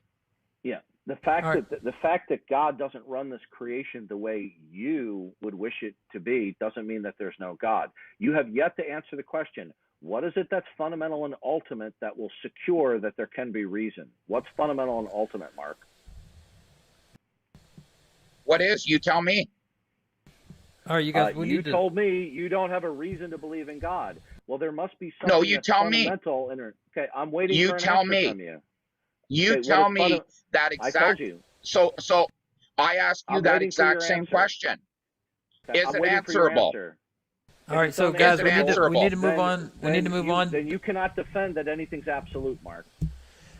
So we need to move on. We're working on stuff. Darth, I'll give you the last comment because the question was for you. Sloganism, Mark. All you've been spewing here tonight are cliches and slogans. All right, so Well, move on not to. spewing. I've been asking you for proof, and you went I down gave the it to road you. of You rejected it. philosophy. You went down the No, road of philosophy, and that's fine. You got me on a lot of your questions because I'm not a philosopher, and I haven't put together the circular questions that you've studied from Sci 10, and you've done a good job at what you've done. I'm not upset here. All right, I'm guys, we just need to telling move you on you to the next haven't. person. You I haven't. haven't studied Sci 10, my friend. My questions all come from the Bible. Darth, Turn that back your on mic because I just could lose my went way up, man. minutes. We're That's losing good. our. All right, so we're gonna Yeah, move on to the finally. next Thank question. you. All right, so I have a milk gun. Darth, we had a lot. We've actually had like 3 or 4 people ask, will Darth be willing to debate Ask Yourself in the future? I actually talked to Darth about that. Do you want to comment on that at all? That's already been addressed. I've been asked that dozens of times. Yeah. I've already given that answer. I'm just not Okay. going to waste my time. All right. And in all probability, the people who are asking the question are just trolling. That answer's already been given. Gotcha. All right, next super chat from Jordo stands in a ditch. 10CA says, honestly and seriously, Darth should be. Okay, so he's just comment on he doesn't care for you too much. Richard Romanchik, Mark might just. Okay, that's another thing where he didn't care for Mark. Chili Wilson, both debaters. Don't you think if you're going to do internet debates, you might want to spend $1 or $2 trying? Oh, they're complaining about the mics. Yeah, sorry about that. Yeah, and I do Skinny apologize Pete. for that too. And a lot of that was based on me, and I take responsibility for that. I'm sorry. Yeah, not a problem. Skinny Pete, $5 super chat says, when is they're basically asking, are you going to debate Tom Rabbit? I'm not sure if that's been addressed or not. Darth, you may be muted. I'm not sure. Yeah, if he's muted, Darth, all I can say is I know there's a lot of I'm people sorry. out there. Okay. Yeah, sorry. That are a hell of a lot better at Yeah, philosophy than me. I just realized that the volume setting in the StreamYard was at the middle setting. When we do if we do this again, Converse, I'll increase the gain on the microphone. Yeah, because I can hear you perfect now, and I honestly maybe caught every other word when we were. That's why my head was. I really was struggling to hear you, and I'm sorry for that. We spent the first 10 minutes of setting this up trying to even turn my mic on. So I have to take blame for that. We really didn't have a lot of time to do sound checks and stuff. So I do apologize. That's not Modern Day Debate's fault. I take full responsibility, and I'm sorry. That's all right. The question again, Darth, from Skinny Pete, $5 super chat, was asking, just kind of paraphrasing it. He's saying, are you going to debate Tom Rabbit? I'm not sure if that's been answered or not. That's already been addressed. Okay. I've attempted to debate atheism with Tom Rabbit on Discord on at least a dozen or more occasions, and he always runs away. What he wants to do is he wants to set up a formal situation so he can have people feed him answers through direct messages, right? Gotcha. So the issue, So I've every time I've encountered him on Discord, he's run away. Okay.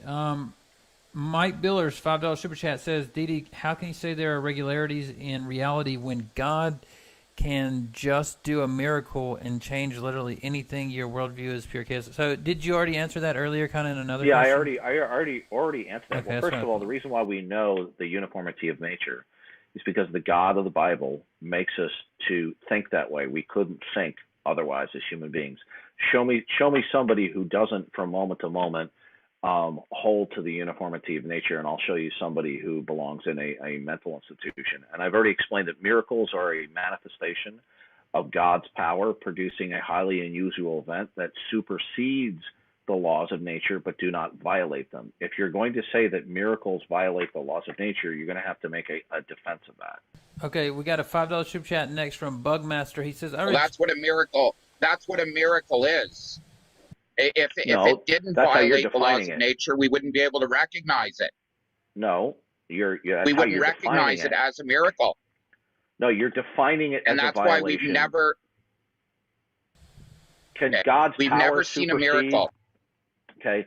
Can God's power in the Christian worldview, Mark, even though you don't accept the Christian worldview, in the Christian worldview, can God have a display of his power that supersedes Oh yeah, God. but does not stop? If God, yeah, if the Christian God existed, we should expect a hell of a lot more out of him than we have. Why did we just go where do you through get what we that just from? went through for a year? Where'd you Because get why that are we from? living like this? That's Why not, are we that's living not a like defense this? of your statement. Asking questions is not a defense of your accusation. Absolutely it is. You're telling me that this is God's creation. God has set this up, and it's obvious that he set it up because of our reality, because of our human condition. And yet we look at our human condition. We live in a first world country. The human condition is not the way me and you live. The human condition is brutal. Animal condition is brutal. There's nothing nice about living in Africa. Go look up jiggers. Go look up what these poor people go through. These worms crawling through their feet, through their legs. I've been to Africa squeezing mango worms out of lions' ears. Like, come on, there is nothing that we see on this planet that would make us think to ourselves, wow, was this ever beautifully orchestrated by a God? Yes, we live in a first world country where we live on carpet, but that is not the world, and that is not what. All right, Darth. No, this is what science has built for us. This is what science built for us. Do you know? The comfort we live in. Do you know? Go ahead. Do you know that the problems in our present world today? Do you know that they're not a temporal judgment by God as a constant reminder not to love this present world and to seek communion and salvation with God? Do you know that's not the case, Mark? Oh, I would hope not. That would be a brutal God. So you don't. That so really you don't would. That know. would be a God. So all. Yeah. So yeah. what you're No. saying That. Is, No. what I'm you're saying telling is, you. I know. If no, that's what a you are God, saying he's a is, tyrant. No, what you are saying is, well, now you're making, actually what you are claiming is a form of megalomania, that if you were God, you would be able to institute a redemptive plan of human history that was better than God. That's megalomania, Mark. All right, we got to move on to the next question. Absolutely. I would have done it right. We have a... just let me answer this quick, Mark. Because this is great. This is great. I would have done it right the first time. Yeah, that's megalomania, Mark. A being... So that may be, but a being that's all-knowing shouldn't have screwed up twice.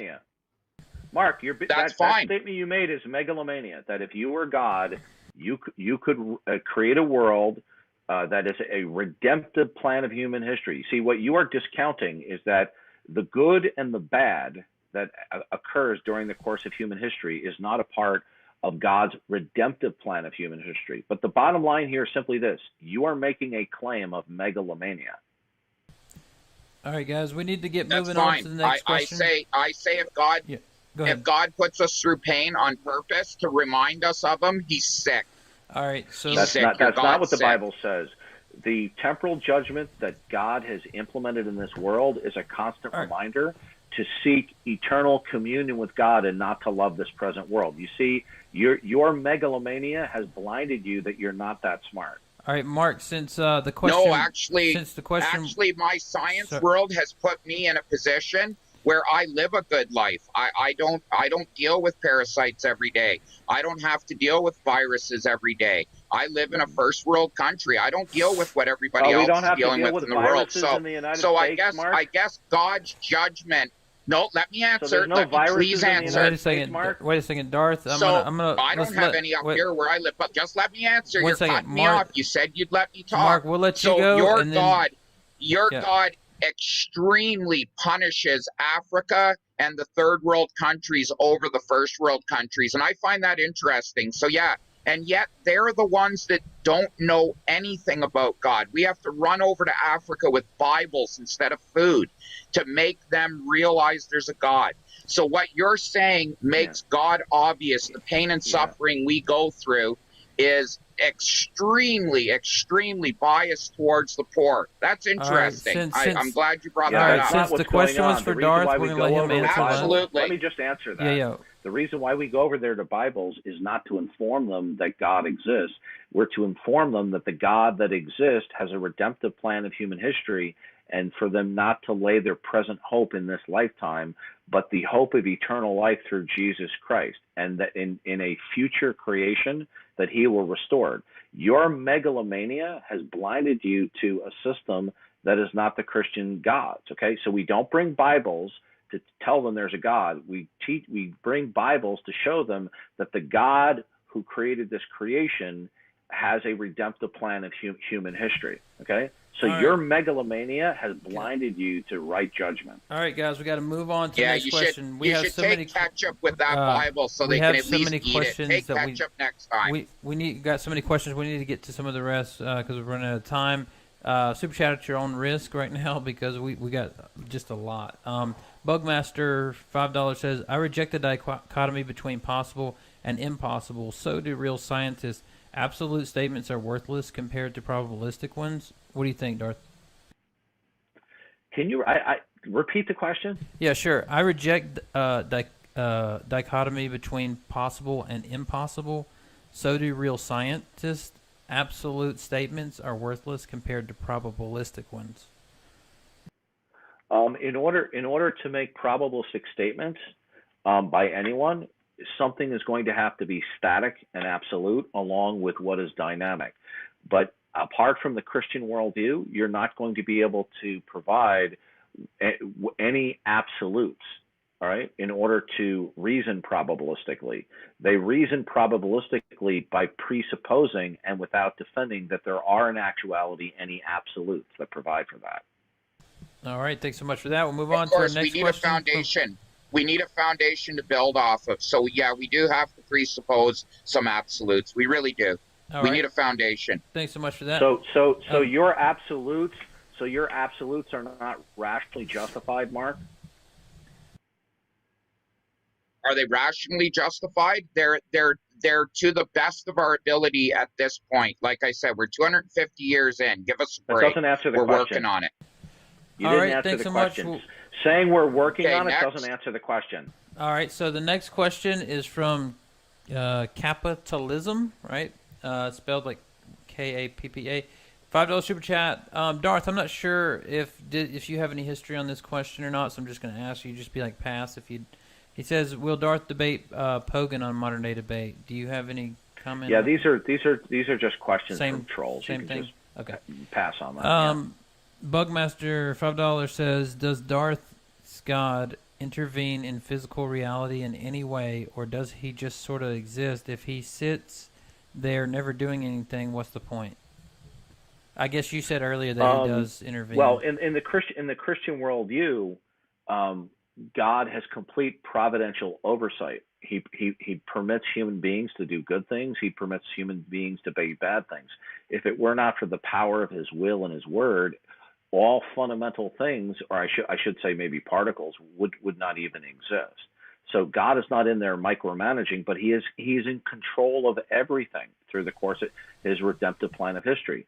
So if we do not accept God's revelation, self-disclosure of himself, that he is what is controlling everything, then what we have is there's nothing ultimately dictating what is happening, and we live in a chance world where nothing can be predicated. There cannot be any absolutes that are defended. And we saw here tonight when I asked Mark, what is your rational justification for any absolutes at all? Mark's answer was, we're working on it. All right, thanks so much for that. Next question. My answer was that you're fitting gods into holes again, and everybody knows that's what you're doing. You're fitting gods into our holes. All right, thanks so much for those comments. God is what is fundamental and ultimate, the basis of possibility. But you, sir, are saying God does not exist as what is fundamental, ultimate. But when I ask you what is fundamental and ultimate, in order for you to say not God, you just say, well, I don't know. So therefore, your claim there's no God is arbitrary and irrational. All right, we'll move on. Yeah, but you're the only one. You're the only one tonight that has claimed an absolute. Okay. All right. You claim we don't claim absolute in science. We're not ignorant like that. We know we're learning every day. Then if there's no absolutes, you cannot say what is, can be, or cannot be. Without absolutes, can you say what is, can be, or cannot be, Mark? Yep, the sun will rise tomorrow in the east for me, and it'll set in the west. Okay, you just contradicted yourself because earlier I said, do you know the future? And you said no. I know the future of the sun tomorrow. Okay, how do you know the future? I'm going to get up Mark? at 8 o'clock tomorrow. I'm going to get up at 8 o'clock tomorrow because that's when the sun's up.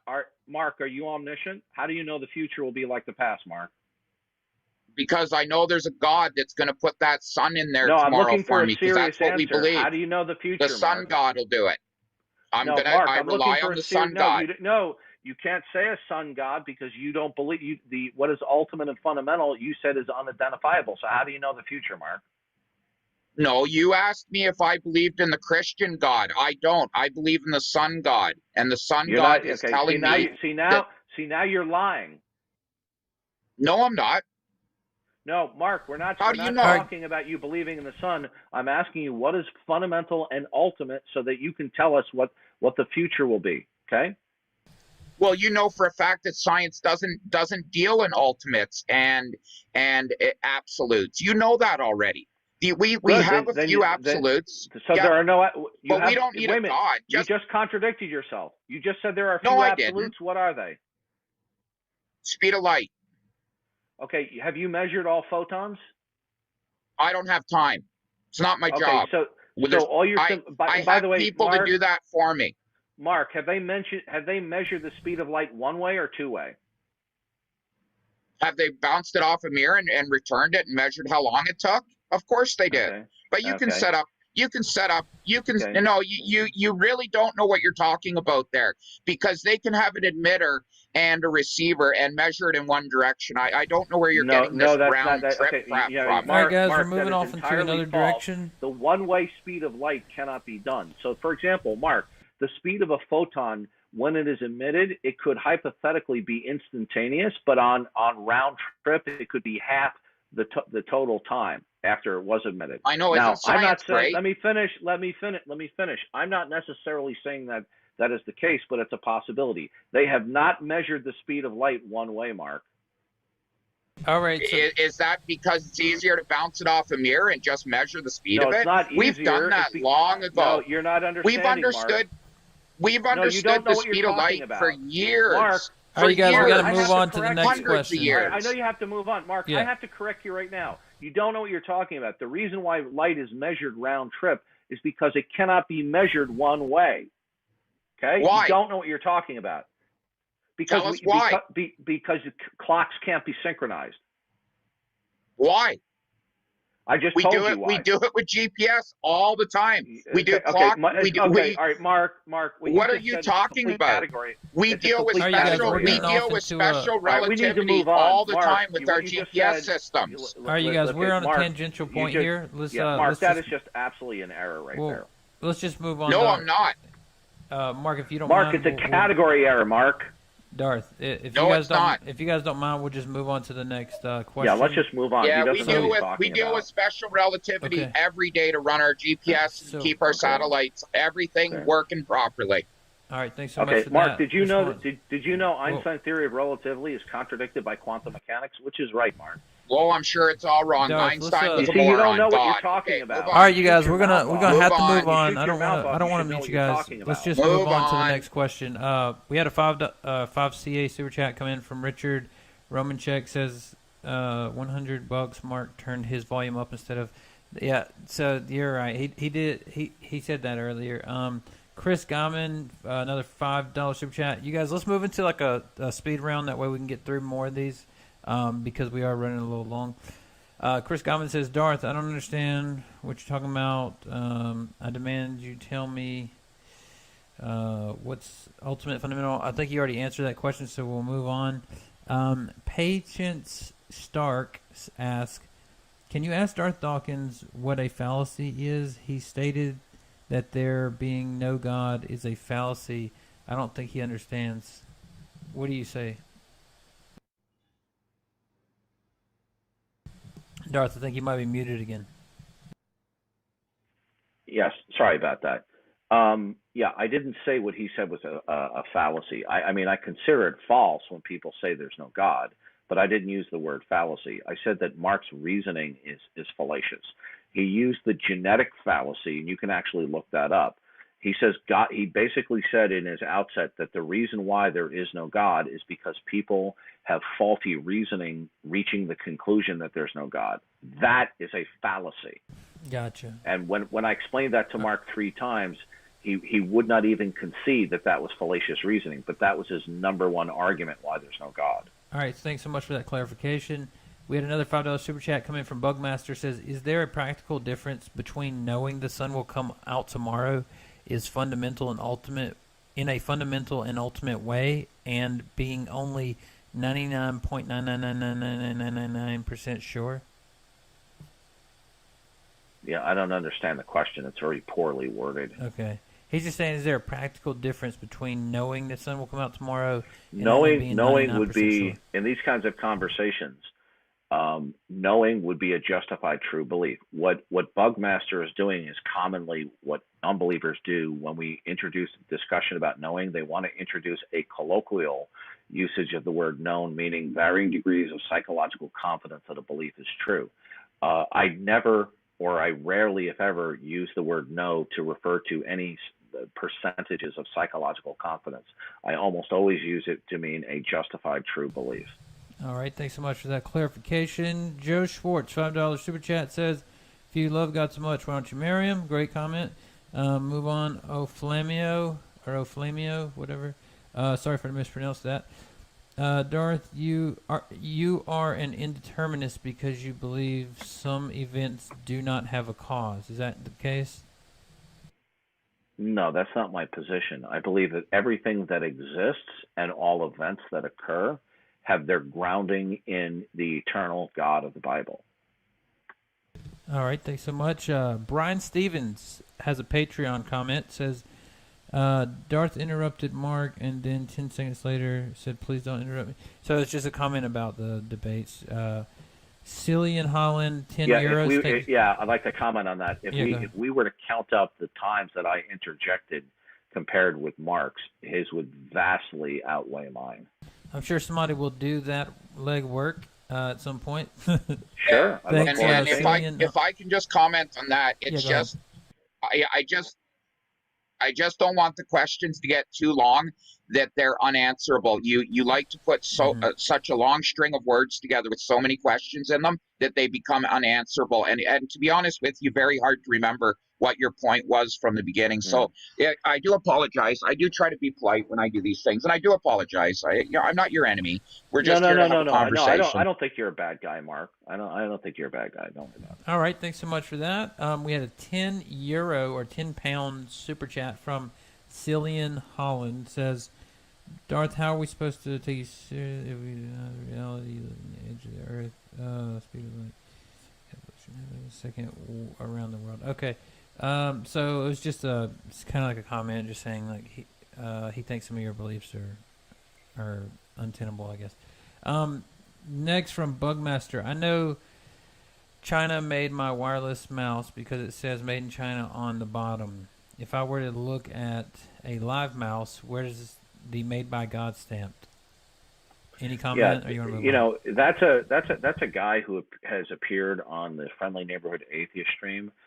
Coming from somebody who is such a strong atheist, that's one of the dumbest questions I've ever heard. Okay, I mean that's the kind of questions that I would expect from an ADD rebellious teenager who didn't take his Ritalin. Sure. Thanks so much for that comment. We have Cillian. No, it's actually not, because could I just make a quick comment here? Can I just make a quick comment? If you were to take a look at life as a whole, 75 to 80% of life that exists on this earth is here to kill us. Bacteria far, far outnumber all mammals combined. Most life on this earth is designed to kill other life. That is what life is all about.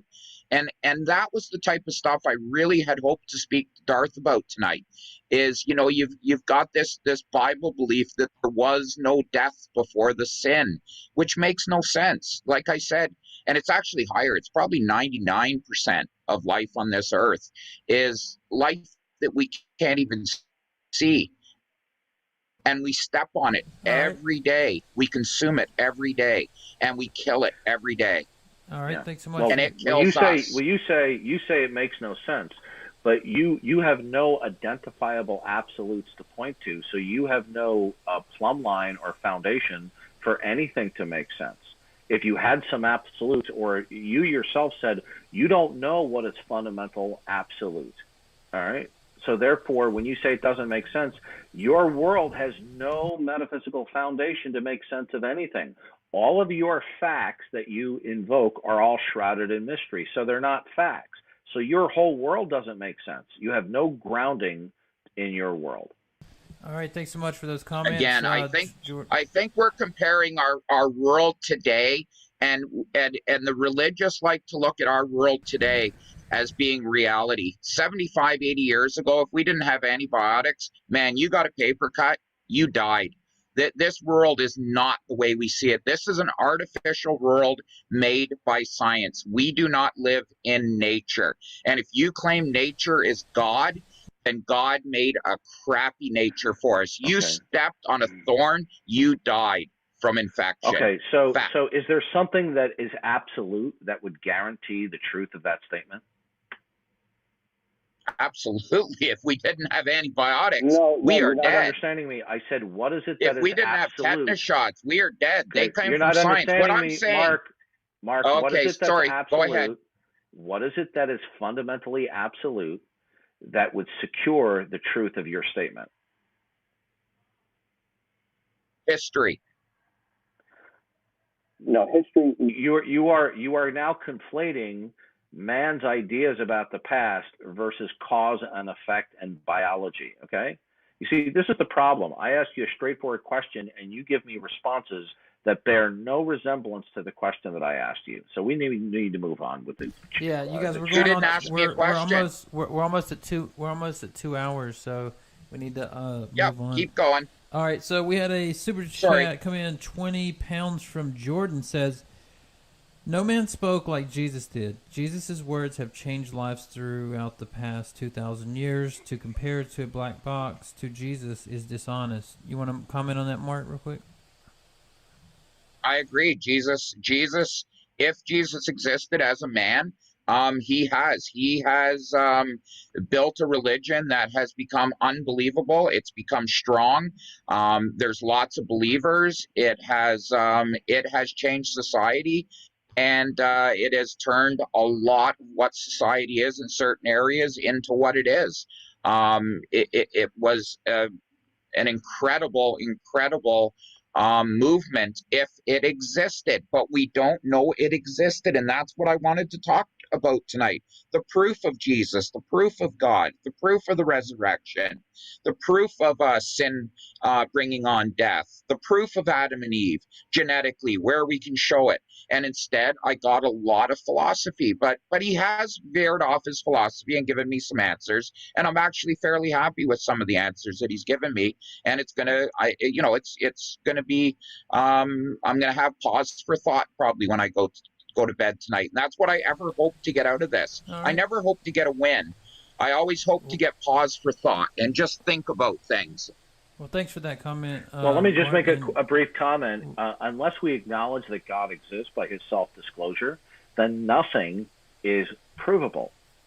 Okay? Because you have no ultimate, you have no foundation, you have no absolutes to appeal to. So you keep on talking about proof, but your worldview doesn't have the necessary ingredients in order for there to be proof, Mark. All right. So just only in a world. Let me just finish. Only in a world where the God of the Bible exists with his attribute set can there actually be proof for things. If you deny that, you have no metaphysical grounds for proof. All right. Because the question was for Mark, we're going to let him have the last word on this question. Go ahead.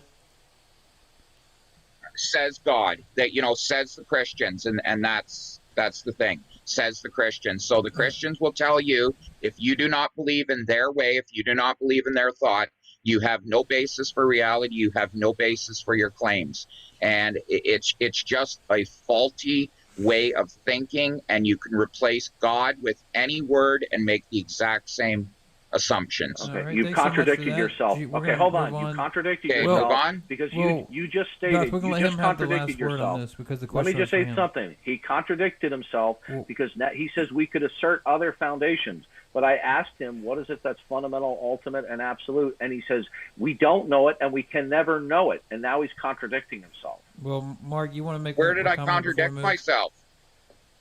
I don't know where I contradicted myself. You said you could posit said, these other foundations. You can't.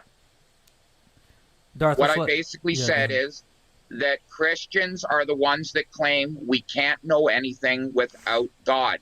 That is their foundation, and it's faulty. It's just they assert. Then how do you ultimately know something, Mark? What does that even mean? Can you know something? Well, tell me what that means. I want to know how you ultimately know anything.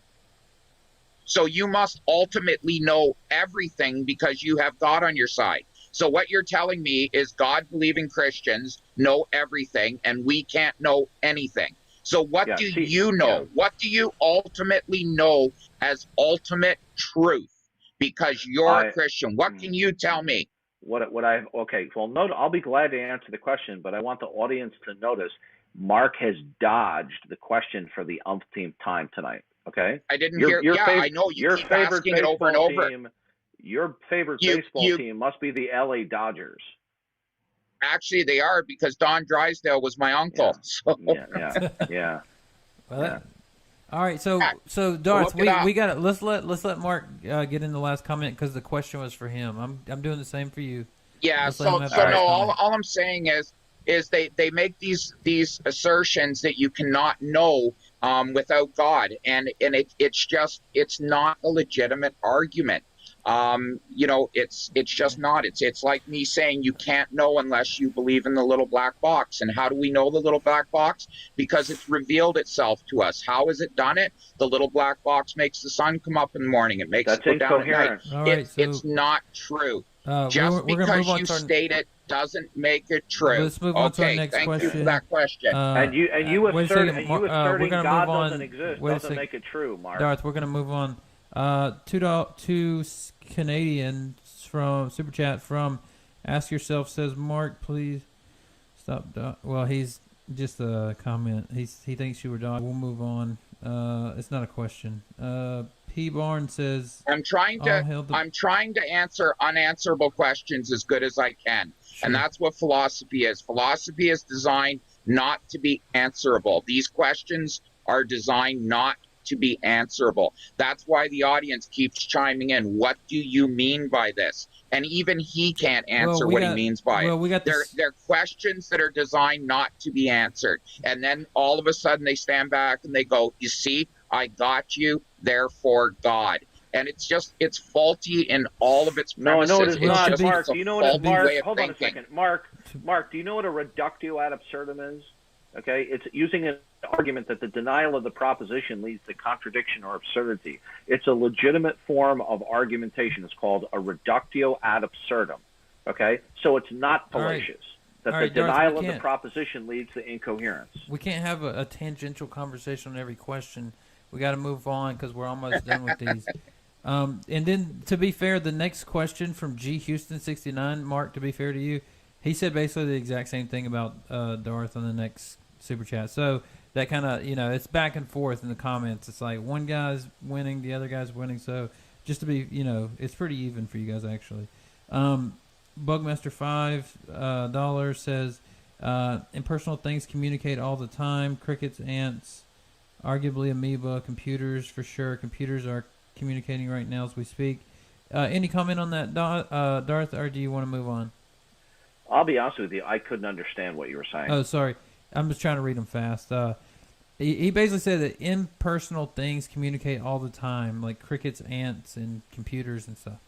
Any comment, or you want to move on? Impersonal things communicate, like crickets. Yeah. No. These animals are not agents. They're biological robots. Okay, right. That would be like saying a telephone is communicating because the telephone rings. Okay, thanks so much, Mark. In order for there to be communication, there has to be one agent to another. There has to be one mind that's a sender and a mind that's a receiver. All right, thanks so much for the comments, Mark. We have a $5 super chat from Oflamio, I believe it's named. Please, forgive me if I mispronounced that. It says, Mark, you say that there is no God, but you agree that George Washington existed. He's worshipped as a god in Hawaii Shinto shrines. Okay, it's just kind of like a joke, I think. We have proof for George Washington. That's the thing, that George Washington is recent history, and there's no claims of miracles. There's no claims. The God claim is pretty extreme. You got to admit, it's a pretty extreme claim, and claims like that had better had some pretty extraordinary evidence to back them up, or else they just have to fall into man's imagination. Where I feel God of the Christian God of the Bible, that's where I believe he exists. All right, thanks so much for Mark, that. you said there's proof for George Washington in your atheist worldview. What I want to ask for you is simply this.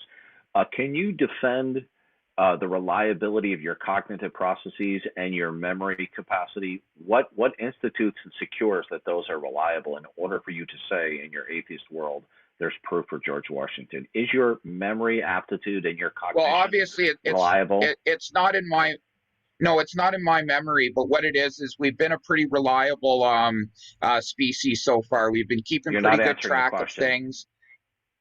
You could ask that about Trump, and Trump. So Trump was in my memory. Trump. Mark. Sure, I am. Again, Mark, you're going down the road of philosophy.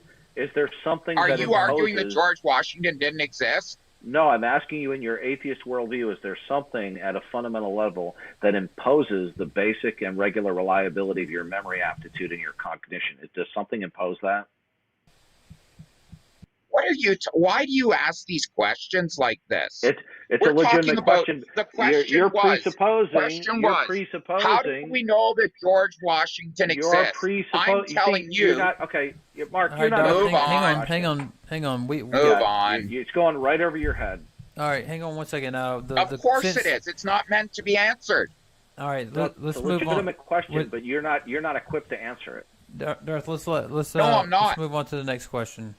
It's just kind of I think the question was even a joke before, but he says we got a super chat, a 10 bomb from Rich E. It says, Darth, why does something need to be absolute in order for things to be impossible? Also, do you recommend a particular book or writing to understand more about this subject?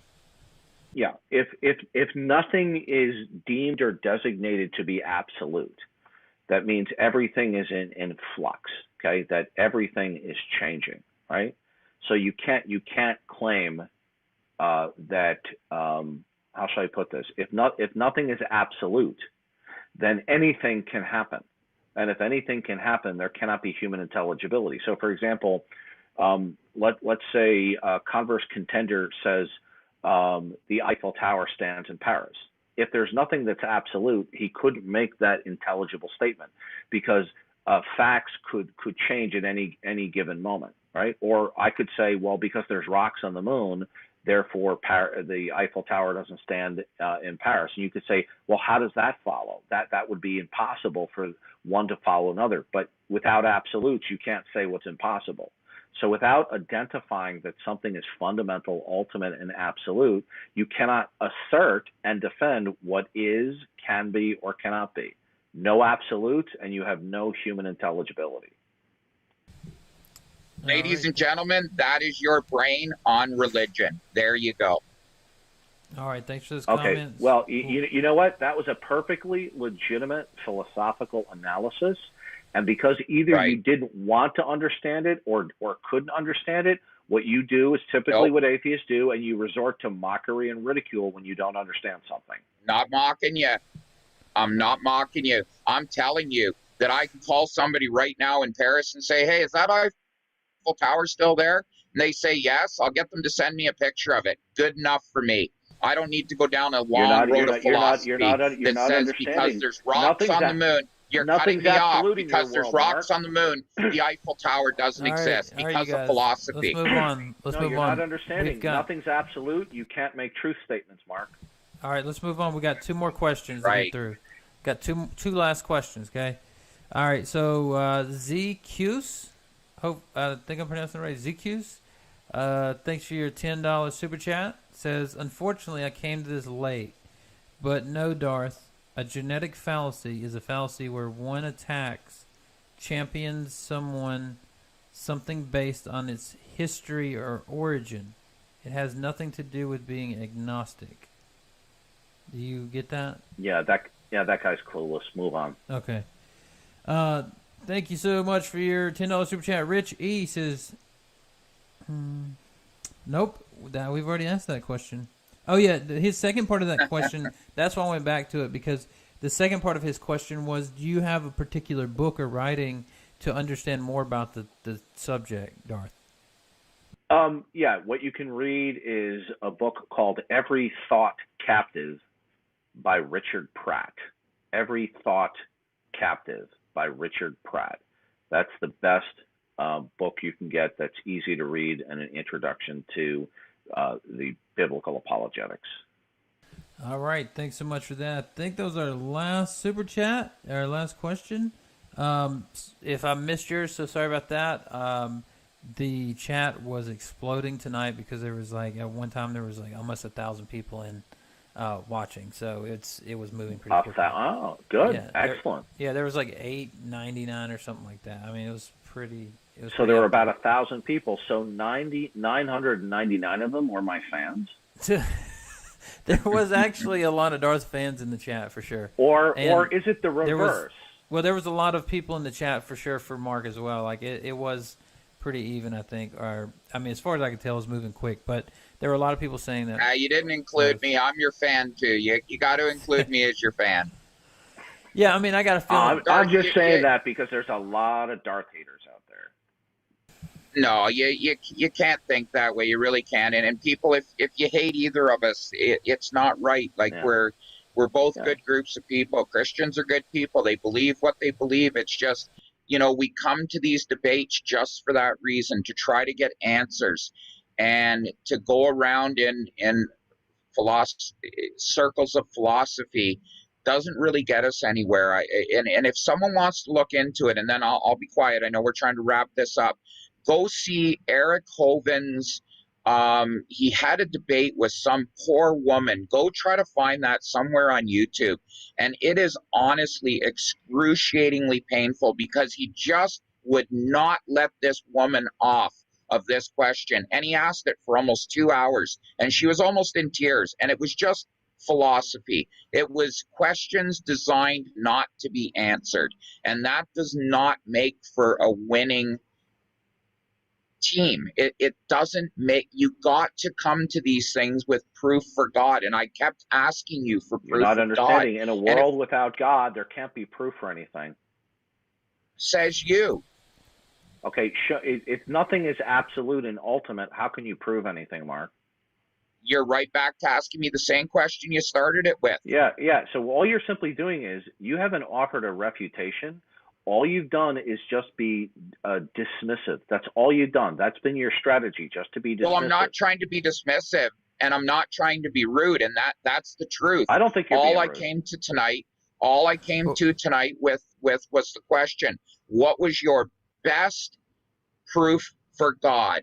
And your best proof, if I'm understanding you right, and if I got it wrong, please clear it up, is that there cannot be any understanding. There cannot be, basically our reality cannot exist in any form without a God, and that to me is not proof for God. I could say that's not what I said. What I said was, then I without acknowledging God's, I said without acknowledging God's self-disclosure through natural and special revelation, then you're not going to have any rational grounds for intelligibility whatsoever.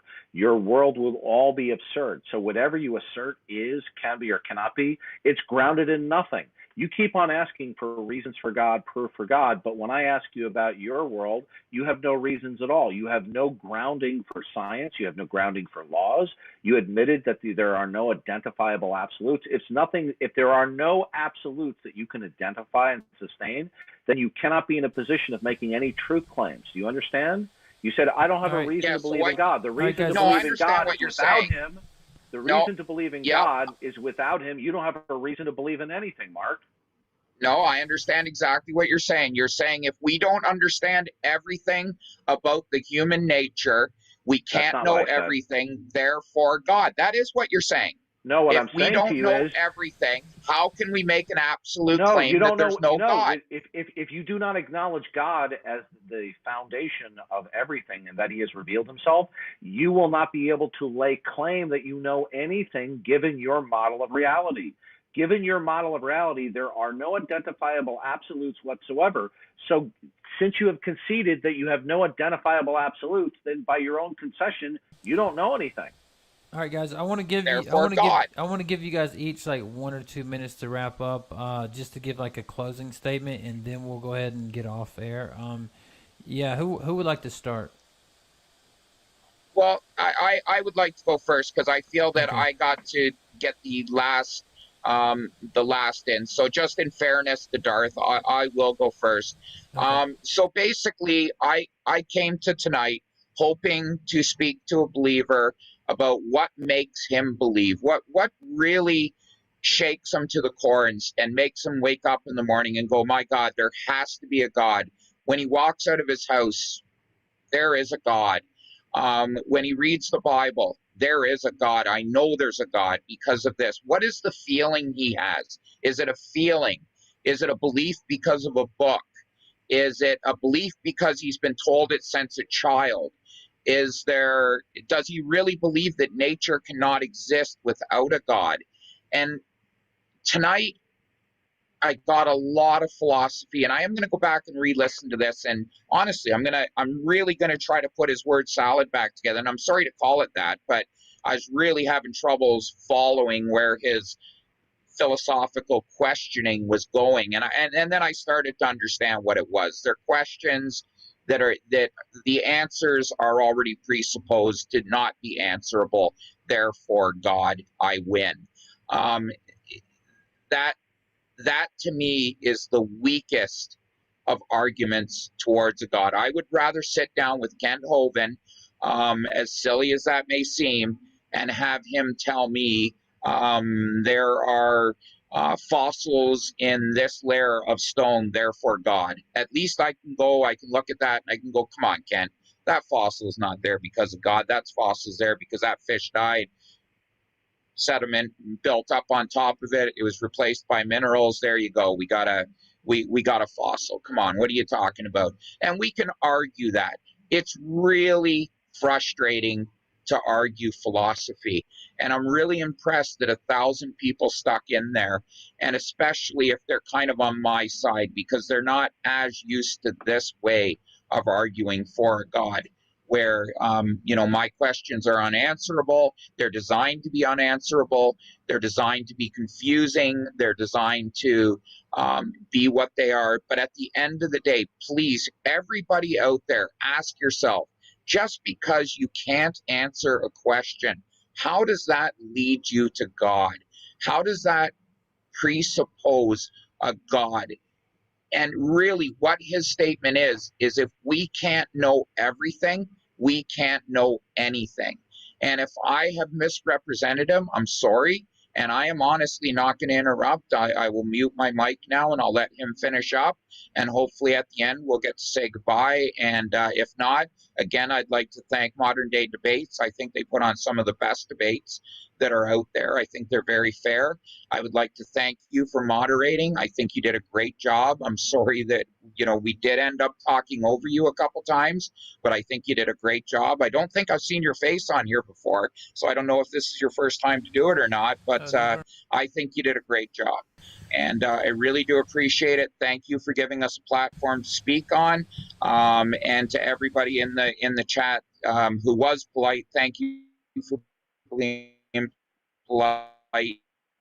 And we're all on the journey of knowledge. We're all trying to learn, and that's why we're there. Right now we have 1,000 people on here, and you are unique people. You are people that are trying to learn. Some of them are on here hoping for a fight where I start calling Darth names and he starts calling me names, but that's not what we're here for, and I'm honestly not known for that.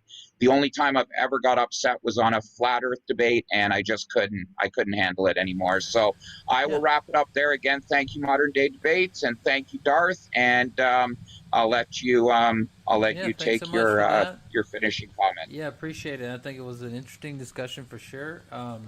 Yeah, you'll I'm not on here as much anymore because I'm really busy. But yeah, let's just kick it over to Darth, see what he's got to say, and then we'll wrap it up. Okay. So Mark asked me what my reasons were for God, and I gave him that because God has revealed himself through natural revelation and special revelation. There could not be any other answer other than that. If anyone says that there is, that will be incoherent. The only way that we can know that God exists is by his own revelation and self-disclosure of himself, either through the parameters of natural revelation and special revelation. Mark is basically acquainted with Christianity. He's basically acquainted with the account of the Bible. He's acquainted with my case that I made for natural revelation, and he rejects it. All right. Now, he objected that I'm saying, oh, because we don't know all the answers. Well, that's not the position that he is speaking from. He doesn't know anything because there are no absolutes. In order for, and by the way, I made a case for the existence of God via a reductio ad absurdum, that God has revealed that he exists and that he is the ground of all being and the basis for any truth statements or the acquisition of what's false. When you deny that, you're in a position of absurdity. You have no identifiable foundation. You have no absolutes to appeal to. Therefore, you're not going to be in a position to make truth claims. Truth claims presuppose that some things else are going to be true, that there's going to be some absolutes. No absolutes, then you cannot have truth. Now, you might want to define truth in an obscure way, but without absolutes, you cannot have truth, right? Now, almost the entire time, Mark was just dismissive and just simply dodged the question, right? Then he says,